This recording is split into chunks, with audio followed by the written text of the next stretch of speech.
over the normal Cornbelters, as Jamondrick Magruder hit by a pitch with the bases loaded and 2 men out. It drove in the winning run, and your Wild Things picked up their 30th win of the season. Going to have a recap of that game for you. Also coming up here, a sit-down with Chris Grayson. Grayson's been hot at the plate currently in these last 2 days. A combined 6 for 8 against the Southern Illinois Miners and the normal Cornbelters. So we're going to have our sit-down with him. Also going to take a look at the lineups and the first pitch in this one. It's all coming up right here on the MSA Sports Network's coverage of Washington Wild Things baseball. Now, last night, as we said, a wild affair for your Washington Wild Things. They would win by the score of 4-3. Matt Frodden on the hill for your Wild Things, opposing Mike Elwood for the normal Cornbelters. And for Frodden, he pitched very well, and so did Elwood. Both pitchers, Frodden going 6 innings, gave him 1 run. It was earned. Elwood 7 innings, 2 runs, 2 earned for him on 4 hits, no walks, and 7 strikeouts. The scoring in this game started with the Wild Things. In the bottom of inning number 3, Zach Fish flew out to start things, and Austin Woldrock grounded out. Andrew Heck would single. He would steal second base for his 5th stolen base of the year. And then Chris Grayson delivered an RBI single up the middle, scoring Heck, and that made the score 1-0 Wild Things. Very next inning, bottom of the 4th with 1 man out, Dave Popkins came to the plate and crushed his 10th home run of the year over the center field wall. It gave the Wild Things a 2-0 lead after 4 innings of play. Normal would get on the board in the top of the 5th. Brandon Roberts singled to start things. Then Dylan Kelly doubled. Roberts nearly thrown out, trying to go to second base on the play. Next batter, Justin Fletcher to sacrifice fly, scoring Brandon Roberts and giving the Cornbelters a 2-1 deficit. Then Santiago Chirino hit by a pitch, and Aaron Dudley flew out to end the inning. The Cornbelters score again in the top of the 7th off reliever Colin Stanley. Dylan Kelly grounded out to start things, and Ty Morris flew out. Justin Fletcher actually struck out to end the inning. However, a pass ball behind Kyle Pollock allowed Fletcher to get to first base. And the very next batter, Santiago Chirino, hit an RBI single that scored Fletcher and tied the game at 2. In the top of the 8th, Normal would take the lead in this ball game, as it started off with a single by Mitch Elliott. Then Nolan Meadows singled, and Craig Lapre reached on a fielder's choice. There were runners at first and third with 1 man out for Brandon Roberts to the sacrifice fly. Mitch Elliott able to score. Dylan Kelly would strike out to end the inning. After 8, it was 3-2. Normal Cornbelters. Then in the bottom of the 9th, Andrew Heck struck out to start things, and Chris Grayson grounded out. Ricky Rodriguez hit a double, and next batter, Dave Popkins, an RBI double in the right center field gap. That tied the game at 3. Next batter, Logan Uxa intentionally walked, and Kyle Pollock walked to load the bases, and second baseman Jamondrick Magruder came to the plate and was hit by a pitch. That brought home Popkins and gave your Wild Things the walk-off 4-3 win, improving them to 30-29 on the season. They'll look to take the series here tonight if they can take Game 2 from these normal Cornbelters. Going to take our first break here on the MSA Sports Network's Washington Wild Things pregame show. When we come back, our sit-down with Wild Things center fielder Chris Grayson. You're listening to Washington Wild Things baseball right here on the MSA Sports Network. AAA members enjoy 24/7 roadside assistance, exclusive member-only discounts, expert travel assistance, free identity theft protection, and much more. With that AAA card in your wallet or purse, you have the peace of mind, safety, and security that only AAA membership can provide. Already a member? Don't forget to renew. Not a member? Join AAA today at any nearby office or online at AAA.com. AAA, we're always with you. We're back here on the MSA Sports Network. You're listening to the Washington Wild Things pregame show. Currently joined by Wild Things outfielder Chris Grayson. And Chris, you've been on fire at the plate lately. 4 for 6 in Sunday's game, 2 for 4 last night. What's been working for you at the plate recently? I just had to, break things down, keep it real simple. I was talking to one of my teammates, Ricky Rodriguez. It was like, it all boils down to just see ball, hit ball. Don't think about the game, the situation, just take what the pitcher gives you and just see ball, hit ball. Let everything else take care of itself. And being on this team, a lot of the guys encouraging everybody, coaching each other up on different techniques they can use at the plate. What's it like being able to be on a team where the players are open about helping you as well as the coaches? Well, it helps a lot, but it boils down to being willing to, take some criticism or, willing to adjust or listen to your peers, because not all coaches are, going to be there to, hold your hand. Sometimes you have to listen to yourself or listen to teammates because, we're around each other enough. We see things in each other to where we can either help each other, just to, it helps the team. And last night, guys getting that walk-off victory after getting swept by Southern Illinois. How does that raise your confidence starting this 3-game homestand before we go on the road for 10 straight days? Even though we took that sweep from Southern Illinois, our team, we never got down. Our confidence was there. Most of the games we played them, we out-hit them. They just happened to score that 1 or 2 extra runs that beats us. But at the end of the day, we know we're competing.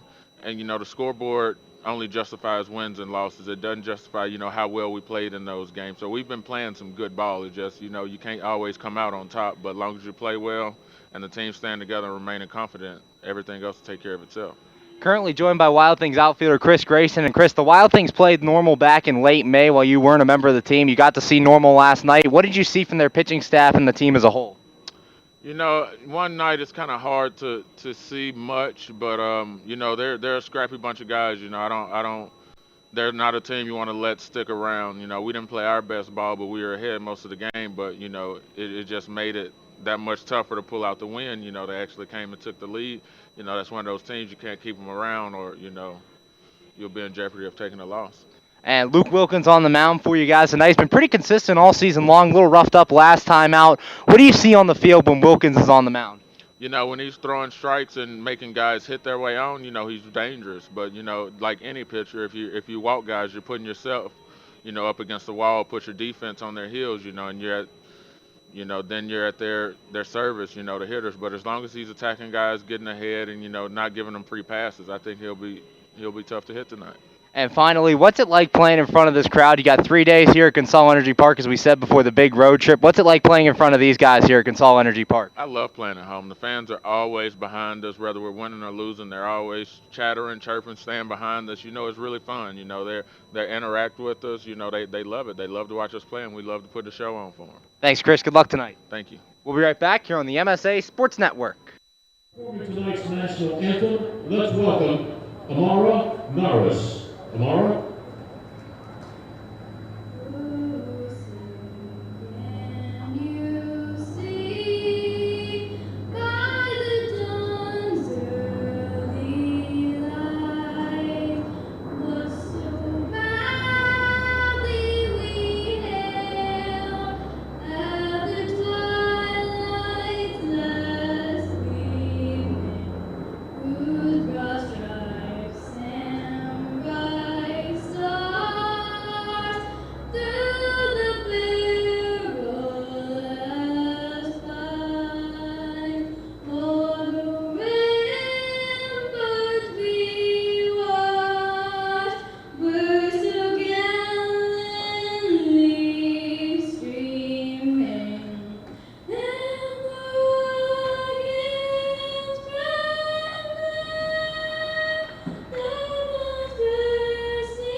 How does a 120-year-old company like Henderson Brothers keep up in a world that changes every minute, that keeps throwing curveballs, that flaunts new technology, that demands responsiveness? The answer is simple. With expertise. We ensure the most successful corporations in the area, and they in turn recommend us. And for that, we're grateful. Henderson Brothers. Expect an expert. We're back here on the MSA Sports Network's coverage of Washington Wild Things baseball, ready for Game 2 of a 3-game series between your Washington Wild Things and the Normal Cornbelters. The Wild Things take the field tonight like this. They align outfield left to right.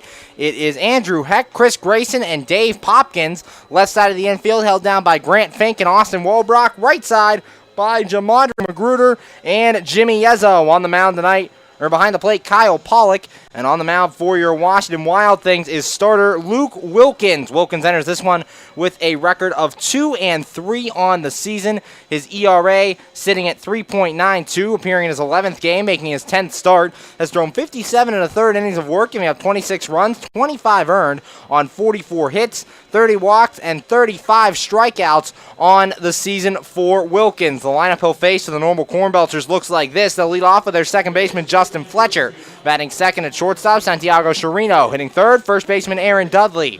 Batting fourth in right field, Nolan Meadows. In the 5 spot, in left field, Dylan Hopp. Batting sixth, designated hitter Craig Laprie. Batting seventh and catching, Dylan Kelly. Hitting eighth at third, Brandon Roberts. And batting ninth at center field, Ty Morris. On the mound for the Normal Cornbelters is Charlie Galise. Galise enters this one with a record of 2-1 and a 2.36 ERA. Wilkins has his sign, the pitch, and that one is high for a ball. 1 ball, no strikes to Justin Fletcher to kick off the ball game. First pitch tonight thrown at 7:09 p.m. Eastern Time, and the temperature outside 80 degrees. First pitch time and temperature brought to you by State Line Grocery and Hotspot. The 1-0, and that one hitting the inside corner here against Fletcher. 1 ball and 1 strike. Justin Fletcher enters this one currently hitting to 361 with no homers and 3 RBIs. Next pitch swung on and missed, and Wilkins gets ahead here. 1 ball and 2 strikes. That breaking ball breaking down and low in the plate here against Justin Fletcher. For Luke Wilkins, key to the game for him, stay in front. He can get in trouble with walks. If he can stay in front of these Cornbelters hitters, he should be good. This pitch popped up to second base. Jamadra Magruder has it, and that's in time for out number 1. 1 up, 1 down for the Cornbelters here in the top of the first, and that'll bring up the shortstop, Santiago Chirino. Chirino on the year hitting 309, 3 home runs, and 23 RBIs. 1 man out here in the top of the first.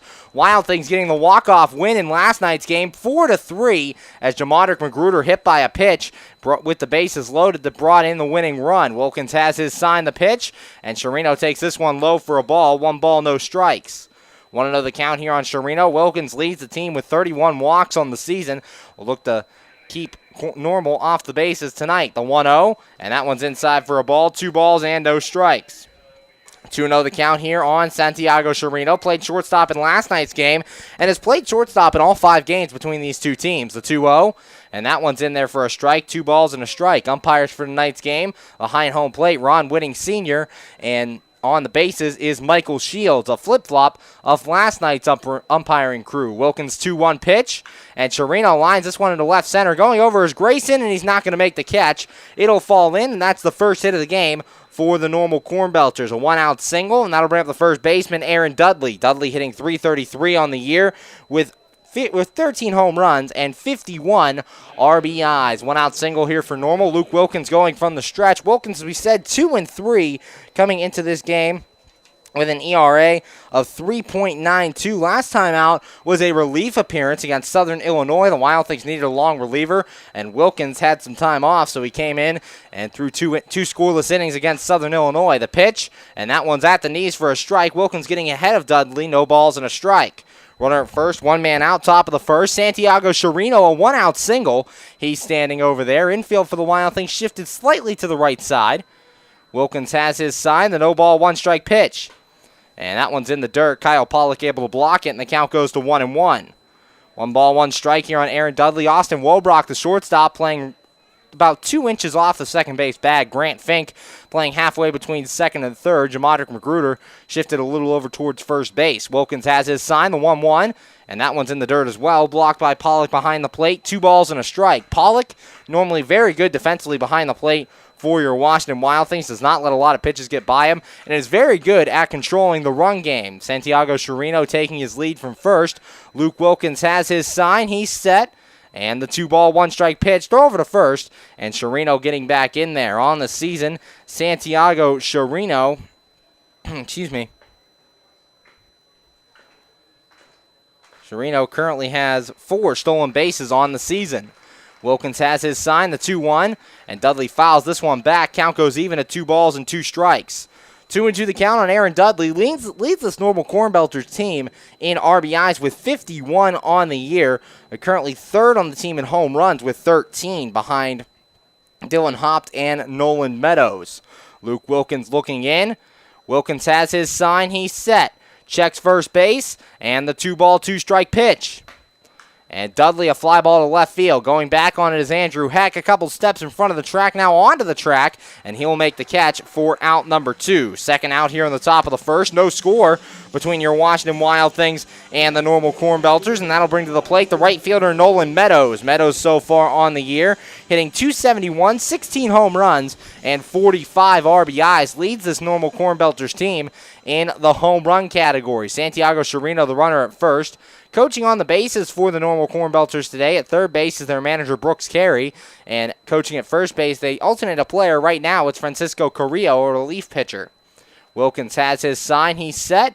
And the pitch on the way. Throw over to first. And Chirino getting back in there. 2 men out, top of the 5th. No score between the Normal Cornbelters and your Washington Wild Things. Luke Wilkins making his 10th start of the year, appearing in his 11th game on the mound. Second year for the Washington Wild Things, went 8-5 a season ago. Wilkins has his sign, he's set, and the pitch. And this one swung on and fouled away, so the count will go to no balls and a strike, 0-1 the count here on Nolan Meadows. Meadows out in right field for the second game for the Normal Cornbelters. For Luke Wilkins on the mound, his last start was against River City in Game 2 of the doubleheader. Was a little rocky in that one, gave up 5 runs all earned in just over 4 innings pitched, 5 innings pitched against the River City Rascals. The pitch, and that one's low for a ball, 1 strike. 1-1 the count here on Nolan Meadows. Meadows leading this team with 16 home runs. Santiago Chirino, the runner at first, he singled with 1 man out, and he's over there. Wilkins has his sign. He's set, checks first base, and the 1 strike pitch. And that one's in there for a called strike. Wilkins getting ahead of Meadows here now. 1 2 strikes. 1-2 the count with 2 men out, top of the first from Consol Energy Park. Wild Things in their red alternates. The Normal Cornbelters in camo alternate jerseys with the gray pants. Wilkins looks into Kyle Pollock. Has his sign. He's set, and now time is called as Meadows wants to step out. 1 2 strikes, 2 men out. Wild Things won 4-3 in Game 1 of this series last night, looking to get a series win here in tonight's game. Wilkins looking in, has his sign, he's set, and the 1 2 strike pitch. And this ball hit the right field and deep. Going back, Popkins to the track, and he will make the catch in front of the wall, and that is out number 3. No runs in the inning on 1 hit, no errors, and 1 man left on base. After half an inning of play, the score, Normal nothing, your Washington Wild Things coming to bat. You're listening to Washington Wild Things baseball right here on the MSA Sports Network. Hi, this is Hines Ward. If you're a high school sports fan, the place to go all year round is the MSA Sports Network. Log on every day to www.msasports.net for the schedules, the scores, the standings, the rankings, and of course, all of the broadcasts includes exclusive Whitfill playoffs and championship action. Anytime, anywhere, always there, the MSA Sports Network. We're back here on the MSA Sports Network's coverage of Washington Wild Things baseball, going to the bottom of the first, and the score, Normal Cornbelters nothing, your Washington Wild Things coming to bat. The Normal Cornbelters aligned defensively like this, and the outfield left to right at Dylan Hopp, Ty Morris, and Nolan Meadows. Left side of the infield held down by Brandon Roberts and Santiago Chirino. Right side by Justin Fletcher and Aaron Dudley. Behind the plate is catcher Dylan Kelly. And on the mound is right-hander Charlie Galise. Galise on the year, 2-1 with a 2.36 ERA, appearing in his 5th game, making his 5th start. Has thrown 26 2/3 innings, giving up 8 runs, 7 earned on 17 hits, 13 walks, and 25 strikeouts on the year for Galise. The lineup he'll face for your Washington Wild Things looks like this. They'll lead off with their left fielder Andrew Heck. Batting second in center field, Chris Grayson. Hitting third, designated hitter Ricky Rodriguez. Batting fourth in right field, Dave Popkins. Batting fifth and playing at first base, Jimmy Yezzo. Hitting sixth behind the plate, Kyle Pollock. Batting seventh at second base, Jamadrick Magruder. Hitting eighth at third, Grant Fink.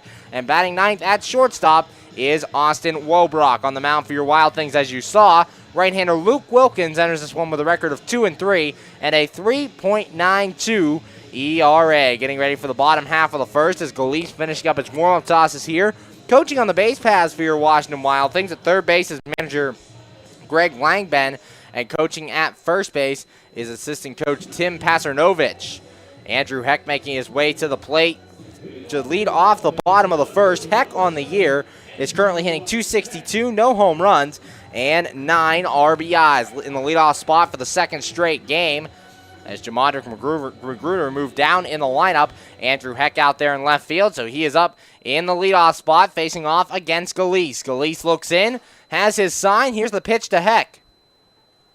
And that one's called strike at the knees, no balls and a strike. Andrew Heck looking to work the count here against Galise to start things. Only his 5th game for the normal Cornbelters with Charlie Galise. Galise, however, was very good his last time out, going 8 innings, just giving up a run against Schaumburg. Next pitch, and that one's low and outside for a ball. Count goes even on Heck, 1 ball and 1 strike. 1-1 the count, nobody out on the Wild Things left fielder. Galise looks in, has his sign. Here's the 1-1. And Heck, a ground ball to third. Roberts will handle it on a hop, throws over to first, and that's in time for out number 1. 1 up, 1 down for your Wild Things here in the bottom of the first, and that'll bring to the plate the center fielder, Chris Grayson. Grayson currently hitting .308, 2 home runs, and 9 RBIs. That .308 average currently good for first on this Washington Wild Things team. Has been on fire these last 2 games, going 6 for 8 against Southern Illinois Miners and the normal Cornbelters. 1 man out here in the bottom of the first. Grayson at the plate got the first Wild Things hit in yesterday's ball game against these Cornbelters. Galise has his sign. Here's the pitch. And Grayson takes this one low for a ball. 1 ball, no strikes. With Charlie Galise on the mound, in just 26 2/3 innings, he has 25 strikeouts, very good strikeout rate, and 13 walks on the season. The 1-0, and that one's high as well, 2 balls and no strikes. 2-0 the count here on Chris Grayson. Grayson looking to get on with 1 man out and give the Wild Things something to work with. Grayson, the left-hander. Galise has his sign. Here's the 2-0. And that one's outside for a ball, so Galise falling behind Chris Grayson. 3 balls and no strikes. 3-0 the count. With the way Chris Grayson's been hitting lately, you might not want to pitch to him here in the bottom of the first. Has been hitting the ball very well lately. Hit that moonshot on Sunday that I'm still not sure if it's landed yet. Galise has his sign, the 3-0, and that one's low ball 4. A 4-pitch walk here to Chris Grayson, and he's on with 1 man out. First base run of the day for the Washington Wild Things, and that'll bring to the plate the third baseman, Ricky Rodriguez. Rodriguez on the year hitting .299, 5 home runs, and 22 RBIs. 1 man out, bottom of the first. Chris Grayson standing over there at first base after the 1-out walk following an Andrew Heck ground out. Grayson on the year, 5 stolen bases, takes his lead from first. Galise has his sign, and the pitch on the way. And Rodriguez takes this one for a strike at the letters, no balls and a strike. 0-1 the count here on Ricky Rodriguez. 1 man out. Rodriguez in the designated hitter's role tonight. Played third base the last 2 games. Galise looks into Dylan Kelly. Has his sign. He's set. And the 0-1. Pitch out, but nothing's going on. Chris Grayson just makes his way back to first.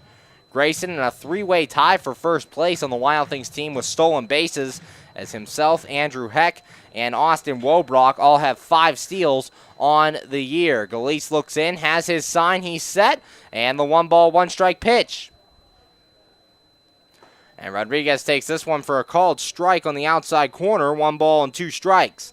Galise getting ahead of Rodriguez, as we said, but Galise gets a lot of strikeouts, 25 strikeouts in 26 2/3 innings. So the Wild Things going to have to watch when they get down to 2 strikes and not chase anything out of the zone. Galise has his sign, and the 1 ball, 2 strike pitch. Grayson taking a big secondary lead, and Galise will call time as he wants to go through the signs again. Grayson on that pitch took a very big secondary lead, was about a quarter of the way to second base before he realized Galise wasn't throwing the ball. Galise just stepped off the mound and will do things again. 1 ball, 2 strikes. Galise has his sign, and the 1-2 pitch. Grayson taking off for second. Pitches outside, the throw down, and Grayson is in there. His 6th stolen base of the year. Now leads the Wild Things in that category, and there's a runner at second with 1 man out for your Washington Wild Things. Grayson's 6th of the year. And with 1 man out, Rodriguez has a chance to drive him in and give the Wild Things an early lead. Rodriguez currently 3rd on the team with 22 RBIs on the year. Charlie Galise looks in. Galise has his sign. He's set. Checks Grayson at second base. And the 2-ball, 2-strike pitch. And popped up by Rodriguez, but this will get back into the seats off to the left, and the count will remain 2 balls and 2 strikes. Dylan Kelly popping out of the crouch, giving it a look, but not really much he could do about that one as it lands in the seats beyond the Cornbelters dugout. 2 balls, 2 strikes, 1 out. Runner at second for the Wild Things is Chris Grayson, a 1-out walk. He's out there and then stole second base is how he got up to scoring position. Charlie Galise looking in. Galise has his sign. He's set, and the 2-ball, 2-strike pitch. Grayson hopping at second, playing mind games. Here it comes. And the 2-2 is just outside for a ball. 3 balls and 2 strikes. Galise kind of shaking his head at that one. On deck hitter for the Wild Things is right fielder Dave Popkins. 3 balls, 2 strikes, 1 man out, bottom of the first. No score between your Washington Wild Things and the normal Cornbelters. Charlie Galise looks in. Galise has his sign. He's set. Checks Grayson at second. And the 3-ball, 2-strike pitch. And swing and a miss. Ricky Rodriguez strikes out, and that is out number 2. First strikeout of the day for Charlie Galise, and that'll bring up the right fielder, Dave Popkins. Popkins on the year, currently hitting .302, 10 home runs, and 33 RBIs. Had the game-tying RBI double in the bottom of the 9th in last night's game. It was his 33rd RBI of the year as Rodriguez came in, and the Wild Things would tie the game at 3. Charlie Galise looking in, has his sign. He's set, checks second, and the pitch on the way. And Popkins takes this one outside for a ball. 1 ball, no strikes. 1-0 the count here on the Wild Things right fielder. One of 4 All-Stars on this Wild Things team. Represented the team in Florence, Kentucky. He was actually a starter in that game. Galise has his sign. Here's the 1-0. And that one's inside for a ball as well. 2 balls and no strikes. 2-0 the count here on Dave Popkins. 1 walk in the game already for Charlie Galise. Walked Chris Grayson with 1 man out. Also has a strikeout on the day as he struck out Ricky Rodriguez. Charlie Galise looking in. Has his sign. He's set. And the 2-ball, no-strike pitch. And that one's in there for a strike. Popkins watching this one hit at the letters, and the count will go to 2-1. 2 balls and a strike. Dave Popkins in there. 2 RBIs in last night's game, along with going 2 for 4 against these normal Cornbelters. Galise has his sign. He's set. And the 2-ball, 1-strike pitch. Grayson taking off for third. And a swing and a foul ball there by Dave Popkins. So the count will go to 2 balls and 2 strikes. Grayson trying to move up on the play there as he took off for third. Popkins maybe fouled that one off as Grayson staying at third base. Popkins actually did not get a piece of that one. Grayson in at third with a stolen base, his second stolen base of the day. So Grayson is at third now with 2 men out. He has 7 steals on the year. Galise set. Here's the 2-2. And a swing and a foul ball by Popkins. The count will remain 2 balls and 2 strikes. Runner at third, 2 men out. Grayson stole second and then stole third after walking. That's how he got over to third base with 2 away. Dave Popkins at the plate trying to drive him in, get a 2-out base hit, and score Grayson. Charlie Galise looks in. Galise has his sign. He's set. Checks Grayson at third. And the 2-ball, 2-strike pitch. And Popkins, a slow roller in front of the mound. This one will go foul, and the count remains 2 balls and 2 strikes. 2-2, 2 men out. Dave Popkins, as we said, leads this team with 33 RBIs on the year. Led the team in RBIs last season as well. Had 46 a year ago. 2 balls, 2 strikes, and 2 men out. Galise looking in. Has his sign. He's set. And the 2-2 pitch. And Popkins again fouls this one away. So Popkins staying alive here against Galise. Galise having to work here in this first inning as he had a 3-pitch at-bat with Andrew Heck, 4-pitch walk to Chris Grayson, a 7-pitch strikeout for Ricky Rodriguez, and so far a 2-2 count here on Dave Popkins after a couple of foul balls. Galise has his sign, the 2-2, and this one's in the dirt. Count goes full 3-2. Chris Grayson bouncing off the third base bag over there, but Dylan Kelly able to corral that ball and keep Grayson where he is. 3 balls, 2 strikes, 2 men out, bottom of the first. Galise has his sign, checks third, and the 3-2 pitch. And a swing and a miss. Dave Popkins strikes out and the inning is over. No runs on no hits, no errors, and one man left on base after the walk. After one inning of play, the score: your Washington Wild Things nothing, Normal Cornbelters nothing. You're listening to Washington Wild Things baseball right here on the MSA Sports Network. Enjoy shopping and dining at one of Ohio Valley Mall's 100 merchants, including Boscov's, MC Sports, Hibbett Sports, Pat Catan's, Christopher & Banks, Men's Warehouse, and many more. Check out the new Buckle Store. And coming soon, Buffalo Wild Wings. If the little ones need a break, head to the Kids Zone, sponsored by Ohio Valley Medical Center and East Ohio Regional Hospital, your community hospitals.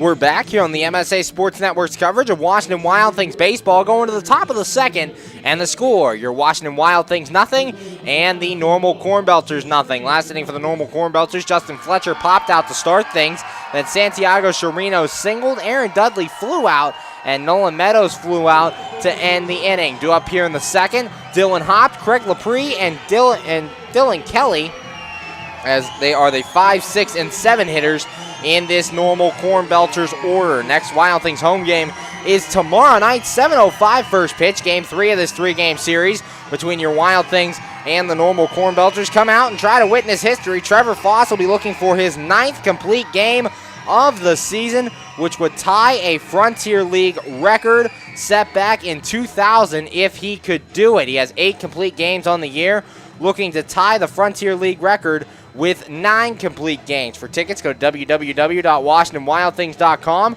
or call the box office at 866-456-WILD. Trevor Foss on the hill tomorrow night for your Wild Things will be opposed by Mike Schweiss for the Normal Cornbelters. Dylan Hopp making his way to the plate. Hopped on the year for the Cornbelters, is currently hitting .270 with 15 home runs and 41 RBIs. Hopp started last night but did not last long, as he was ejected in the top of the first after arguing balls and strikes with the home plate umpire Michael Shields. Luke Wilkins has his sign. He said, here's the pitch, and that one's in there for a strike at the knees. No balls and a strike. 0-1 the count here in Dylan Hopp. Nobody out in the top of the second. And no score between your Wild Things and the Cornbelters. Wilkins has his sign. He's set, and the 0-1. This one grounded towards short. Wobrock handles it on a nice running play. Throw it to first, and it's in time for out number 1. Wobrock ranging far over to his left, able to scoop up that baseball and fire a strike to first for out number 1. 1 up, 1 down here in the top of the second. That brings up the designated hitter, Craig Laprie. Laprie on the year, hitting .379 with 1 home run and 13 RBIs. 1 man out here in the top of the second. Wilkins retires the first batter he faces, grounding out, and Laprie to the plate. Laprie currently, the .379 average is good for first on this Normal Cornbelters team. Wilkins has his sign. Here's the pitch, and Laprie takes this one outside for a ball. 1 ball, no strikes.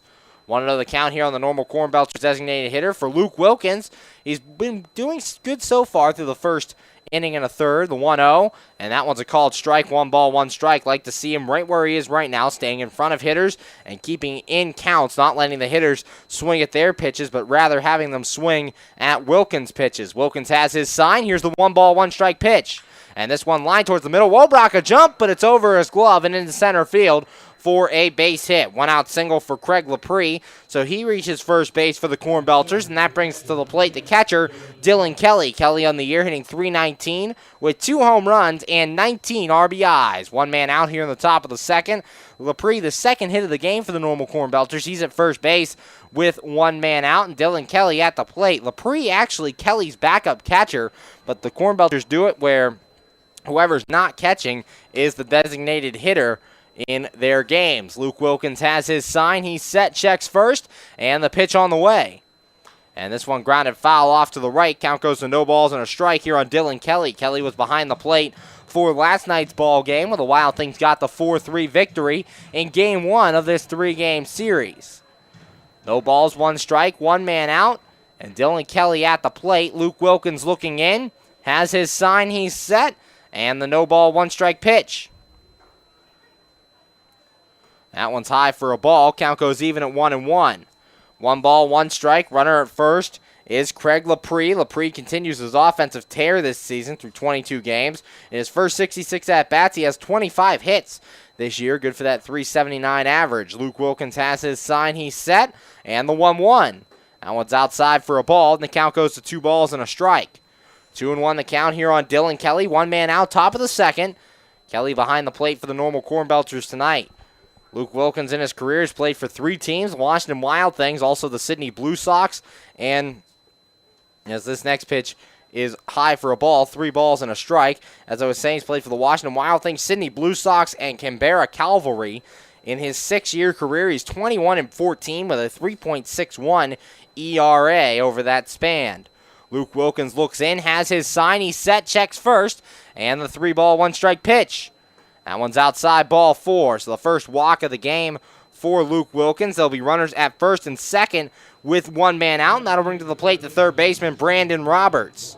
Roberts on the year is currently hitting .267, no home runs, and 2 RBIs hit in the go-ahead run in last night's game, a sacrifice fly in the 8th inning, driving in that run that gave the Cornbelters a 3-2 lead before the Wild Things were able to come back and win the game by a score of 4-3. Runners at first and second here with 1 man out, top of the second.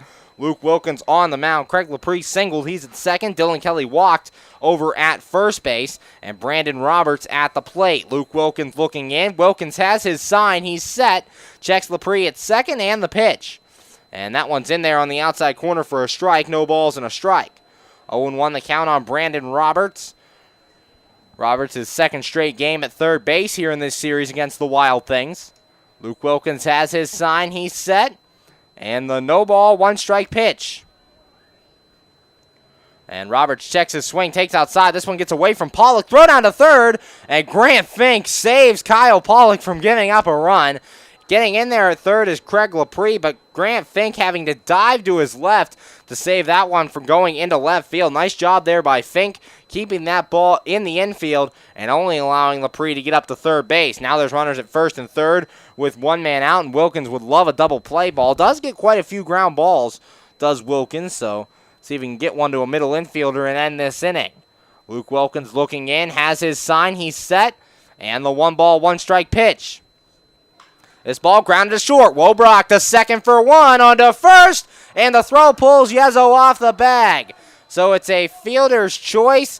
Getting in at second base is Brandon Roberts. A run scores, and the normal Cornbelters lead this one by a score of 1-0. So fielder's choice, 6-4, and an E4 on the throw allows Brandon Roberts to get up to second base with 2 men out. First run coming in for the normal Cornbelters, and they have a 1-0 lead here in the top of the second. That'll bring up the second baseman, Justin Fletcher. Fletcher so far on the day, 0 for 1, and in last night's game, Fletcher would end up going, 1 for 3. A single strikeout, reached on an error, sack bunt, and sack fly. This next pitch is in the dirt for a ball. 1 ball, no strikes. 1-0 the count here on Justin Fletcher. 1-0 normal Cornbelters lead over your Washington Wild Things. There are 2 outs in the top of the second. Jamondrick Magruder picking up the error on that throw to first base. Wilkins has his sign. He's set, checks second, and the pitch. And this one swung on and missed, and the count goes to 1 ball and 1 strike. 1-1 the count on Justin Fletcher. Fletcher led off, that's Ty Morris, the number 9 hitter. 1 ball, 1 strike the count on Morris. Morris on the year hitting .288 with 2 home runs, 9 RBIs. The number 9 hitter Morris at the plate. Fletcher on deck. Wilkins has his sign. He's set. And the 1 ball, 1 strike pitch. And Morris takes this one just outside for a ball. Count goes to 2-1. 2 balls and a strike. Ty Morris, second straight game in center field for the normal Cornbelters. 1-0 Cornbelters lead over your Washington Wild Things. Luke Wilkins looking in, has his sign, he's set, checks the runner at second, and the 2 ball, 1 strike pitch. That one's outside, ball 3. 3 balls and a strike. Wilkins got that ground ball that he was looking for. Unfortunately, however, they could not turn the double play as Jamondrick Magruder and Aaron throw to first base pulled Yezo off the bag and allowed that first run of the game to come in from third. Luke Wilkins looking in. Wilkins has his sign. He's set. And the 3 ball, 1 strike pitch. And this ball popped up left side in foul territory. Fink will give it a look, but this one will land in the seats foul. And the count goes to 3 balls and 2 strikes. 3-2 the count on Ty Morris. Justin Fletcher, the on-deck hitter for the normal Cornbelters, the leadoff man for these Cornbelters. Runner at second, Brandon Roberts reached on a fielder's choice and moved up to second on the error by Jamadrick Magruder. Luke Wilkins looking in. Wilkins has his sign. He's set. Checks second base, and the 3-ball, 2-strike pitch. And a swing and a miss. Ty Morris strikes out, and that will end the inning. Normal Cornbelters do get a run in the inning, only on one hit, one error in the inning, and one man left on base. After 1.5, the score. Normal Cornbelters 1, your Washington Wild Things nothing. You're listening to Washington Wild Things baseball right here on the MSA Sports Network. PA Leadership Charter School is a proud sponsor of the Washington Wild Things. PALCS is a tuition-free online public school for K-12 students. PALCS can help your child hit a home run in their education through flexibility, student-to-teacher interaction, and socialization opportunities. Go to PALCS.org for more information. Go Wild Things! PA Leadership Charter School, lead don't follow.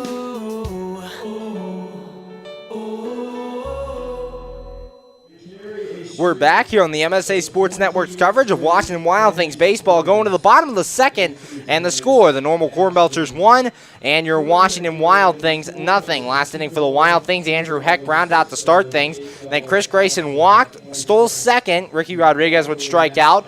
Then Grayson stole third to get a third with 2 men out, and Dave Popkins would strike out to end the inning. Due up here in this second inning, Jimmy Yezzo, Kyle Pollock, and Jamadrick Magruder, 5, 6, and 7.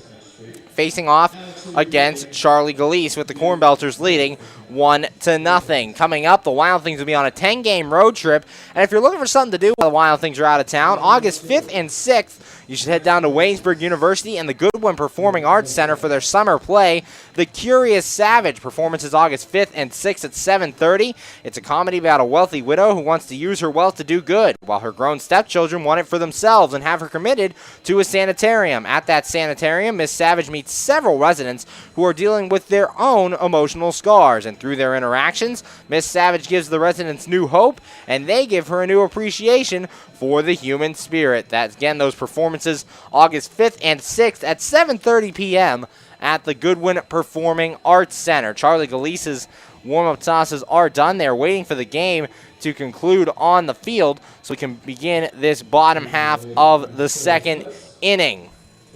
Charlie Galeese in that first inning walked Chris Grayson with 1 man out. Only guy he's allowed to reach base, and he got 2 strikeouts in the inning, so Galeese will look to keep things going here in the bottom of the second. Jimmy Yezzo making his way to the plate to lead things off in this bottom of the second, and Yezzo so far in the year hitting .219, 8 home runs, and 27 RBIs. Nobody out here in the bottom of the second. Normal Cornbelters took a 1-0 lead in the top of this second inning. They lead the Wild Things by that score here in the bottom half of the inning. Looking in is Charlie Galeese. Galeese has his sign. He's set, and the pitch on the way. And Yezzo takes this one for a strike. No balls and a strike. Galeese jumping out ahead of Jimmy Yezzo. As we said coming into this one, 25 strikeouts in 26 and 2/3 innings for Galeese, so he does have a very good strikeout pitch and used it in that first inning. Yezzo swings and misses at the next pitch, and the count goes to no balls and 2 strikes. 0-2 the count here on Jimmy Yezzo. Nobody out, bottom of the second. Yezzo second on this team with 8 home runs. Galeese is 0-2, and that one's outside for a ball. Count goes to 1 ball and 2 strikes. 1-2 the count on the Wild Things first baseman. Logan Uxa was out at first base for last night's game. Jimmy Yezzo getting the start there tonight. The 1-2 and a swing and a miss. Jimmy Yezzo strikes out, and that's the first out here in the bottom of the second. Third strikeout of the day for Charlie Galeese. That'll bring to the plate the catcher, Kyle Pollock. Pollock on the year is currently hitting .257, 1 home run, and 8 RBIs up in the 6th hole today. Jamadrick Magruder was in that 6th hole last night, and Kyle Pollock batted in the... Pollock was in the 6th hole last night. Magruder was in the 7th hole. First pitch to Pollock, and the count goes to 1 ball, no strikes. 1-0 the count to Kyle Pollock, primary catcher for the Washington Wild Things. Backup Zach Fish got in the game last night as the DH. The 1-0, and Pollock takes this one for a strike at the knees. Count goes to 1 ball and 1 strike. 1-1 the count here on Kyle Pollock. Pollock in there for the second straight night. Galeese has his sign, the 1-1. And Pollock, a ground ball to the left side, and that's a base hit.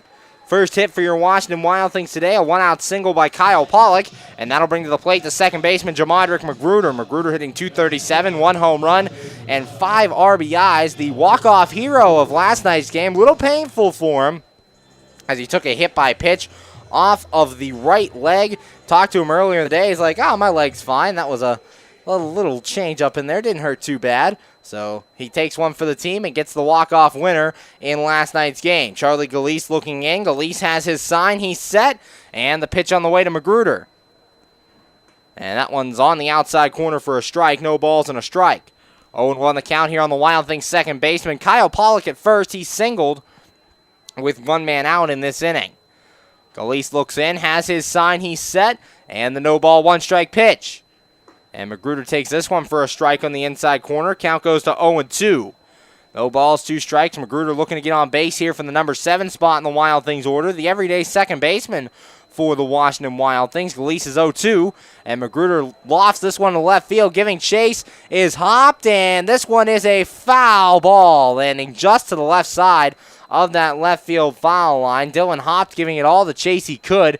Couldn't get there, but unfortunately for Magruder, it lands on the wrong side of the foul line. He'll have to do it again with the count 0-2. No balls, 2 strikes, and 1 man out. Kyle Pollock at first. He singled with 1 man out in this bottom of the second inning.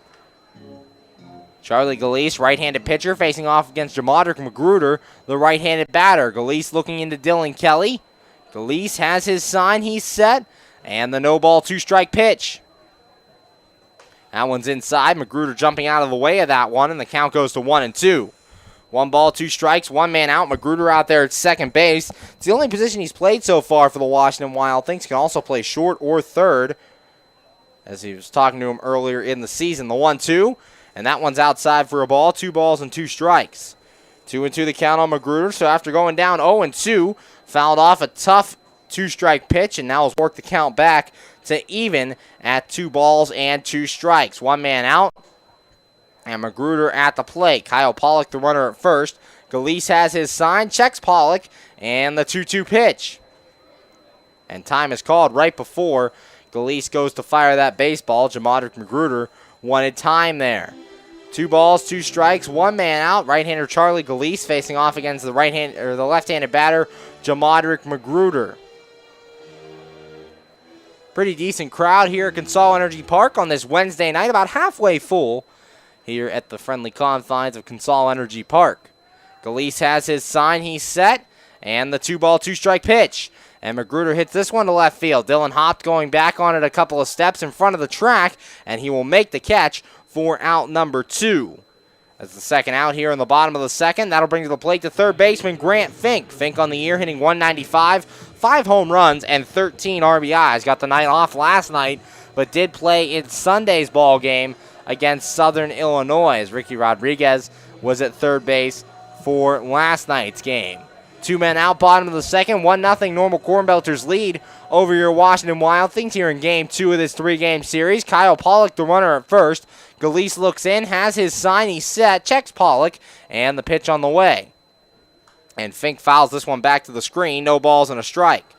0-1 the count on the Wild Things third baseman. 2 men out, bottom of the second.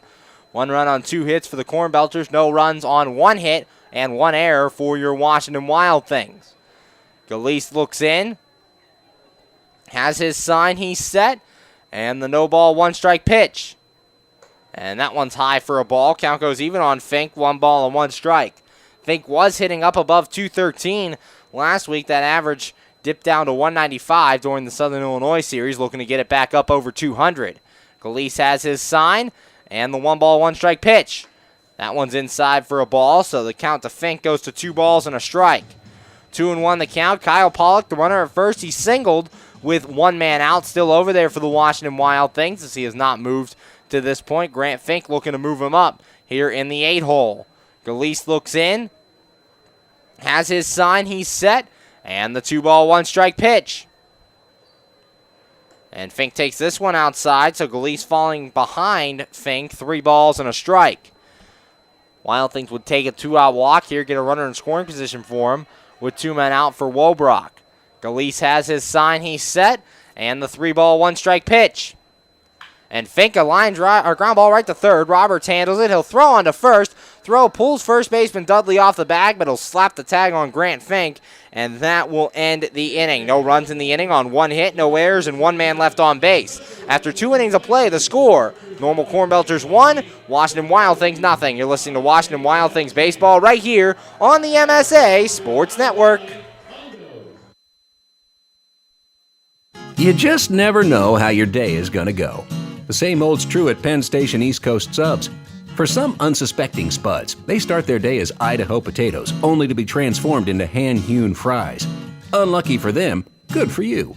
However, both your days get better because the fries get to sidle up next to a perfectly grilled Philly cheesesteak. Then, on their way to their final resting place, they get bathed in citric nectar, our signature lemonade. Wherever your day takes you, we recommend Penn Station be one of the stops.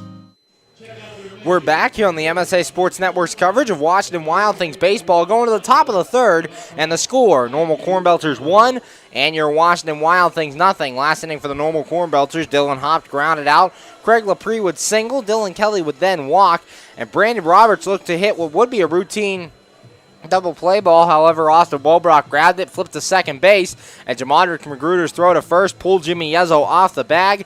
It allowed Craig Laprie to score, and Normal took a 1-0 lead. Then Ty Morris would strike out to end the inning. Due up here in this top of the third, Justin Fletcher, Santiago Chirino, and Aaron Dudley, 1, 2, and 3, facing off against Luke Wilkins. And Wilkins, as we said, last time out was in a relief appearance against the Southern Illinois Miners. Went 2 innings in that one.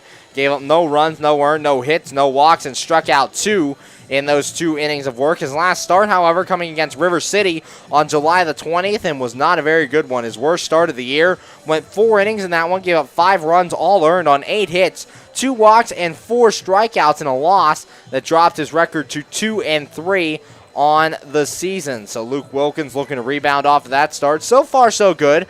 1 run on 2 hits through 2 innings of work in this ball game, as he'll face the 1, 2, and 3 hitters in this Cornbelters order. Justin Fletcher making his way to the plate. Fletcher so far today, 0 for 1, popped out in his first at-bat. And in last night's game, Fletcher would go 1 for 3, singled, struck out, reached on an error, also with a sacrifice bunt and a sacrifice fly in the ball game. 1-0 Normal Cornbelters lead your Wild Things. Wilkins setting the pitch, and this one taken low and outside by Fletcher, and the count goes to 1 ball and no strikes.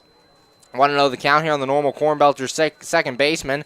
Luke Wilkins on the year, 35 strikeouts and 30 walks. This one grounded to short. Wobrock picks it, throw on to first, and that's in time for out number 1. 1 up, 1 down for the Cornbelters here in the top of the third. But as I was saying, 35 strikeouts, 30 walks for Wilkins in 57 and a third innings of work. Currently third on the team with those 35 strikeouts, behind Matt Frauden and Trevor Foss. But his 30 walks leads the team in that category. Luke Wilkins looking in, has his sign he's set, and the pitch on the way. And Santiago Chirino takes this one inside for a ball. 1 ball, no strike. Chirino so far in the day, 1 for 1 with a single. In last night's game, Chirino ended up going 1 for 4, singled, hitting the fielder's choice, was hit by a pitch, flew out, and grounded out. Next pitch, and that one's a called strike on the outside corner. Count goes even at 1-1. 1 ball, 1 strike. Chirino in there for his 5th game against the Wild Things at shortstop. The 1-1, and Chirino lines this one into right field, and that'll get down for a base hit in front of Dave Popkins. So Santiago Chirino, a 1-out single, just like he did in inning number 1. He reaches base with 1 man out, and that'll bring to the plate the first baseman, Aaron Dudley. Dudley so far 0 for 1 on the day. Last night, Dudley was neutralized out of the 3rd spot in the order, went 0 for 5, was robbed of an RBI double by Chris Grayson. Grayson running out to center field and jumping up and robbing him at the center field wall. Top of the 3rd, 1 man out. Normal Cornbelters lead this game 1-0 here from Consol Energy Park. Luke Wilkins has his sign. He's set, and the pitch on the way. That one's low for a ball. 1 ball, no strikes. 1-0 the count here on Aaron Dudley. Again, leads the team with 51 RBIs. Santiago Chirino at first base, just as he was in the first inning with 1 man out. Wilkins has his sign. He's set, and the 1 ball, no strike pitch. Dudley a grounder to first, and Yezzo will field this one in foul territory, so the count will go to 1 ball and 1 strike. 1-1 the count. Santiago Chirino will have to go back to first base after that foul ball, as he was moving on contact. 1 ball, 1 strike, 1 man out. Luke Wilkins' biggest problem this year has been walks. He can be wild at times. Again, 30 walks in 57 and a third innings. Today, so far, so good. Just 1 walk through 2 innings of work, and also has a strikeout on the day. Wilkins has his sign and the 1-1. And Dudley takes this one for a strike on the outside corner. Count goes to 1-2. 1 ball, 2 strikes. 1 man out here on Aaron Dudley, the team leader in RBIs with 51, but currently third in home runs with 13. Wilkins has his sign, the 1-2. And that one's inside. Dudley backing off the plate a little bit, and the count goes even at 2 balls and 2 strikes. 2-2 the count here on Aaron Dudley with 2 men out in this top of the third inning. Luke Wilkins trying to get through this third inning. Would love a ground ball here to give him a nice, efficient third inning of play. Luke Wilkins has his sign. He's set. And the 2-2 pitch. And Dudley a swing and a miss as he chased the curveball. And that is out number 2. Wilkins' second strikeout of the day. And that'll bring to the plate to the right fielder, Nolan Meadows. Meadows so far is 0 for 1 in the game with a flyout. Last night's game, Meadows would go 1 for 4, singled, also grounded out twice, and popped out in the contest. 2 men out here in the top of the third. 1-0 Normal Cornbelters lead over your Washington Wild Things. Luke Wilkins looking for a scoreless third after he gave up a run in the second inning. Wilkins has his sign. He's set. And the pitch. And that one's outside for a ball. 1 ball, no strikes. 1-0 the count here on Nolan Meadows from the cleanout spot for the Normal Cornbelters. Meadows batted in the number 5 spot in last night's game, while Dylan Hopt was the number 4 hitter in game 1 of the series. Hopt ejected in the first inning. Wilkins has his sign, the 1-0, and that one's just high for a ball. Count goes to 2 balls and no strikes. 2-0 the count here on Nolan Meadows, the number 4 hitter. 2 men out. Santiago Chirino still at first base. He's singled with 1 man out. Wilkins has his sign. He's set, and the 2 ball, no strike pitch. And this ball popped up on the infield. Austin Wobrock going out to shallow center field, and Wobrock will make the catch, and that is out number 3. No runs in the inning on 1 hit, no errors, and 1 man left on base. After 2.5, the score. Normal Cornbelters 1, your Washington Wild Things nothing. You're listening to Washington Wild Things baseball right here on the MSA Sports Network. When looking to replace your athletic field, choose ProGrass, first in turf. ProGrass has installed over 500 fields in the U.S. Getting the best artificial turf for your field depends upon both the product and the partner you choose. That's why architects, athletic directors, and players choose the ProGrass Performance System. ProGrass maintains an active presence in the field turf industry as members of the Sports Turf Management Association and the American Sports Builder Association, and is proud to be recognized as a FIFA preferred manufacturer. Call ProGrass today at 866-270-6003 or visit them on the web at www.progressturf.com. ProGrass, first in turf. We're back here on the MSA Sports Network's coverage of Washington Wild Things baseball, going to the bottom of the third, and the score, the Normal Cornbelters 1 and your Washington Wild Things nothing. Last inning for your Wild Things, Jimmy Yezzo struck out to lead things off, then Kyle Pollock singled, Jamondrick Magruder flew out, and Grant Fink grounded out to end the inning. Due up here in the third, Austin Wobrock, Andrew Heck, and Chris Grayson, 9-1-2 against Charlie Galise, and Galise last time out was very good for the Normal Cornbelters as he faced off against the Schaumburg Boomers in his last outing. The lead so far so good tonight through 2 innings, has not given up a run on just 1 hit. Kyle Pollock, the lone hit on the night against Charlie Galise, and stepping in to lead things off here in this bottom half of the third is Austin Wobrock. Last time out for Galise, when 8 innings, did not give up 1 run. It was earned on 3 hits, 3 walks, and 4 strikeouts in a win that improved his record to 2-1 on the season. Charlie Galise looking into Austin Wobrock. Wobrock on the season is currently hitting 206, 1 home run, and 13 RBIs. The pitch, and that one's low and inside for a ball. 1 ball, no strikes.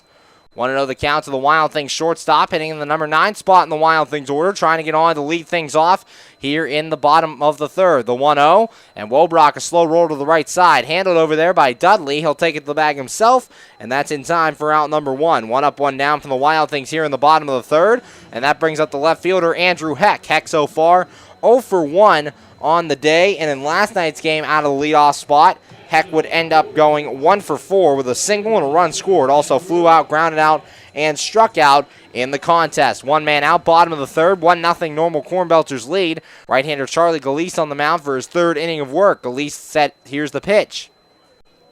And Heck takes this one for a strike at the knees, no balls and a strike.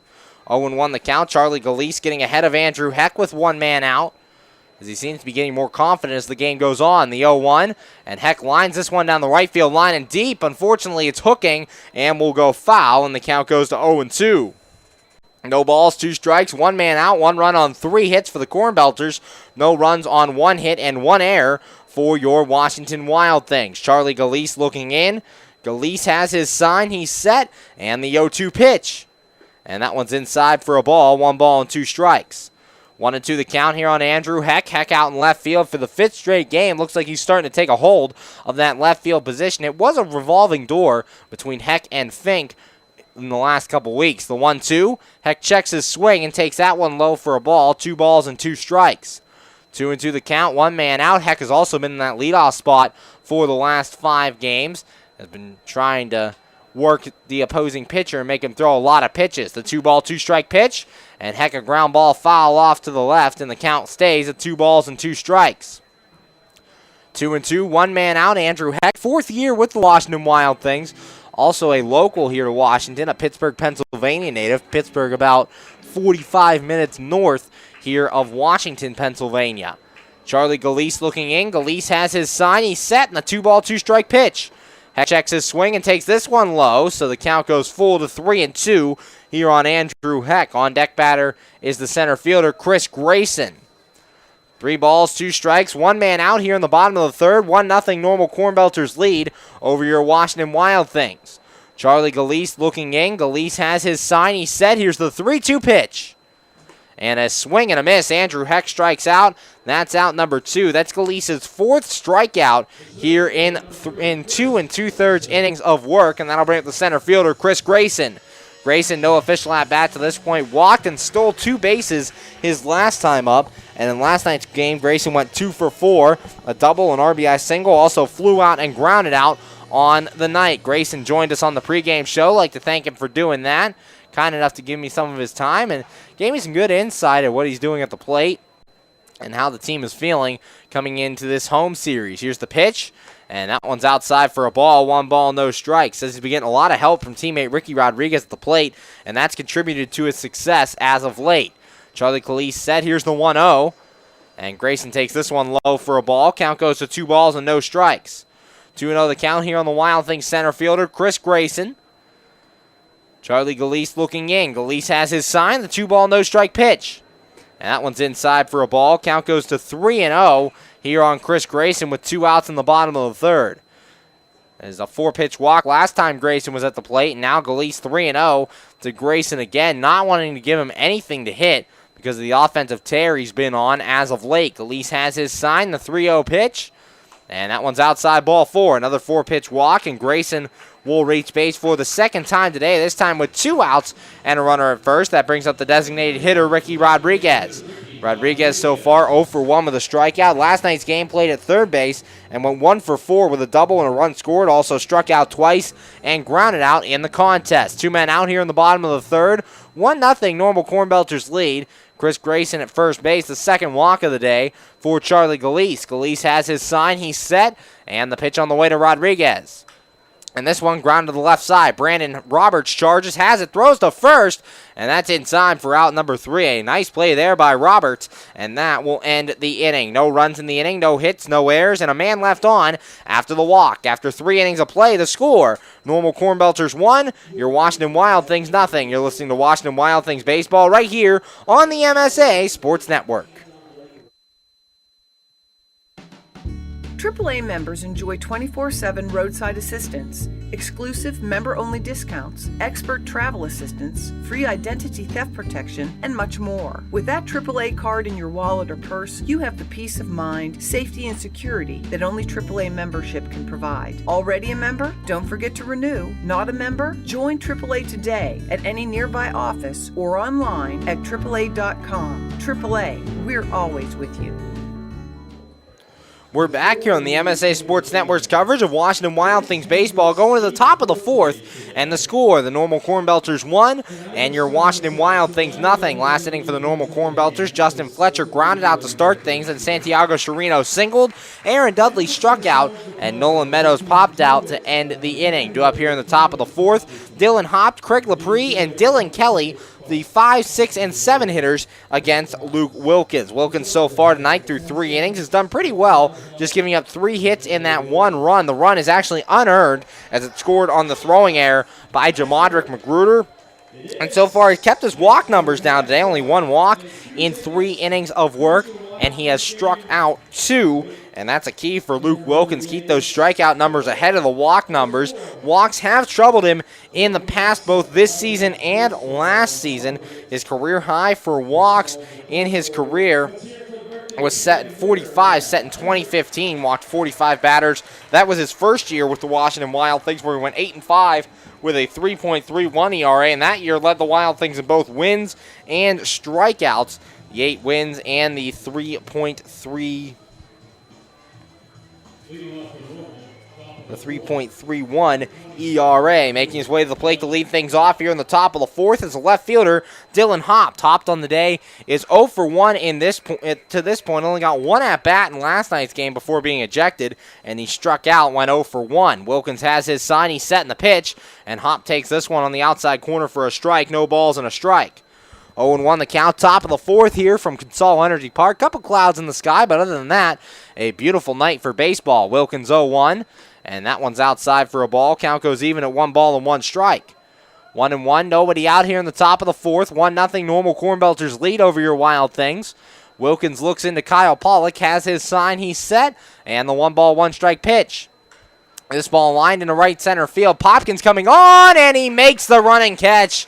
That is shoestrings for out number 1. A nice play there by Dave Popkins. Retires the first man here in the top of the fourth, and that'll bring on the designated hitter, Craig Laprie. Laprie so far on the day, 1 for 1 with a single, and in last night's game, went 2 for 4, doubled, singled, reached on a fielder's choice, and grounded out in the game. 1 man out, top of the fourth, 1-0 normal Cornbelters lead. That ball was hit to right center field. It was sinking, and Dave Popkins able to come on and make the shoestring catch for the out. The pitch, and that one's in there for a strike on the outside corner. No balls and a strike. 0-1 the count here on Craig Laprie, the DH for the normal Cornbelters. Wilkins has his sign. Here's the 0-1. And Laprie pops this one up foul off to the left and back into the seats, and the count goes to no balls and 2 strikes. 0-2 the count, 1 man out, top of the fourth, 1-0 normal Cornbelters lead. As Craig Laprie at the plate, the designated hitter. Laprie leads the team with his .379 batting average on the season. 1 man out, top of the fourth, nobody on. Wilkins looking for his first 1-2-3 inning. Here's the 0-2 pitch, and that one's inside for a ball. Laprie having to jump out of the way of that one.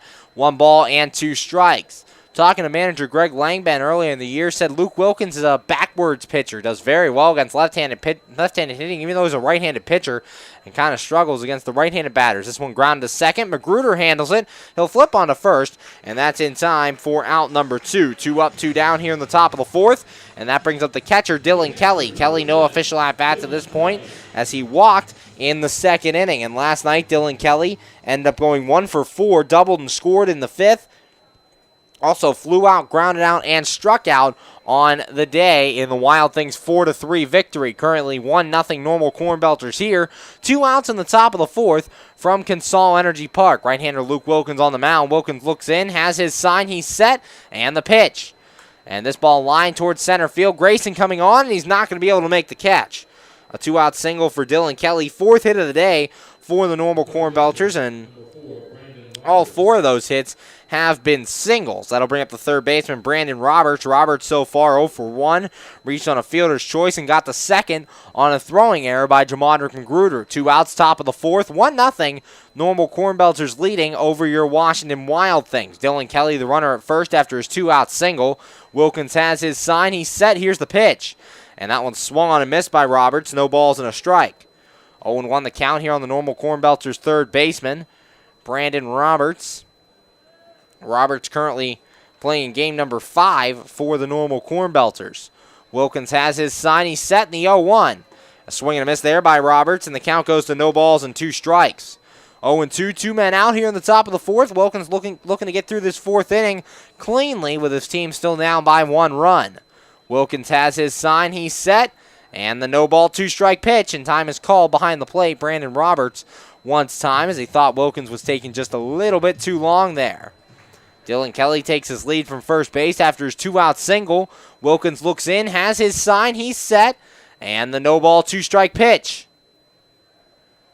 And that one's just outside for a ball. Count goes to 1-2. Wilkins thought he got him as he was making his way towards the Wild Things dugout, but he'll make his way back to the mound as he is now 1 ball and 2 strikes, the count on Roberts.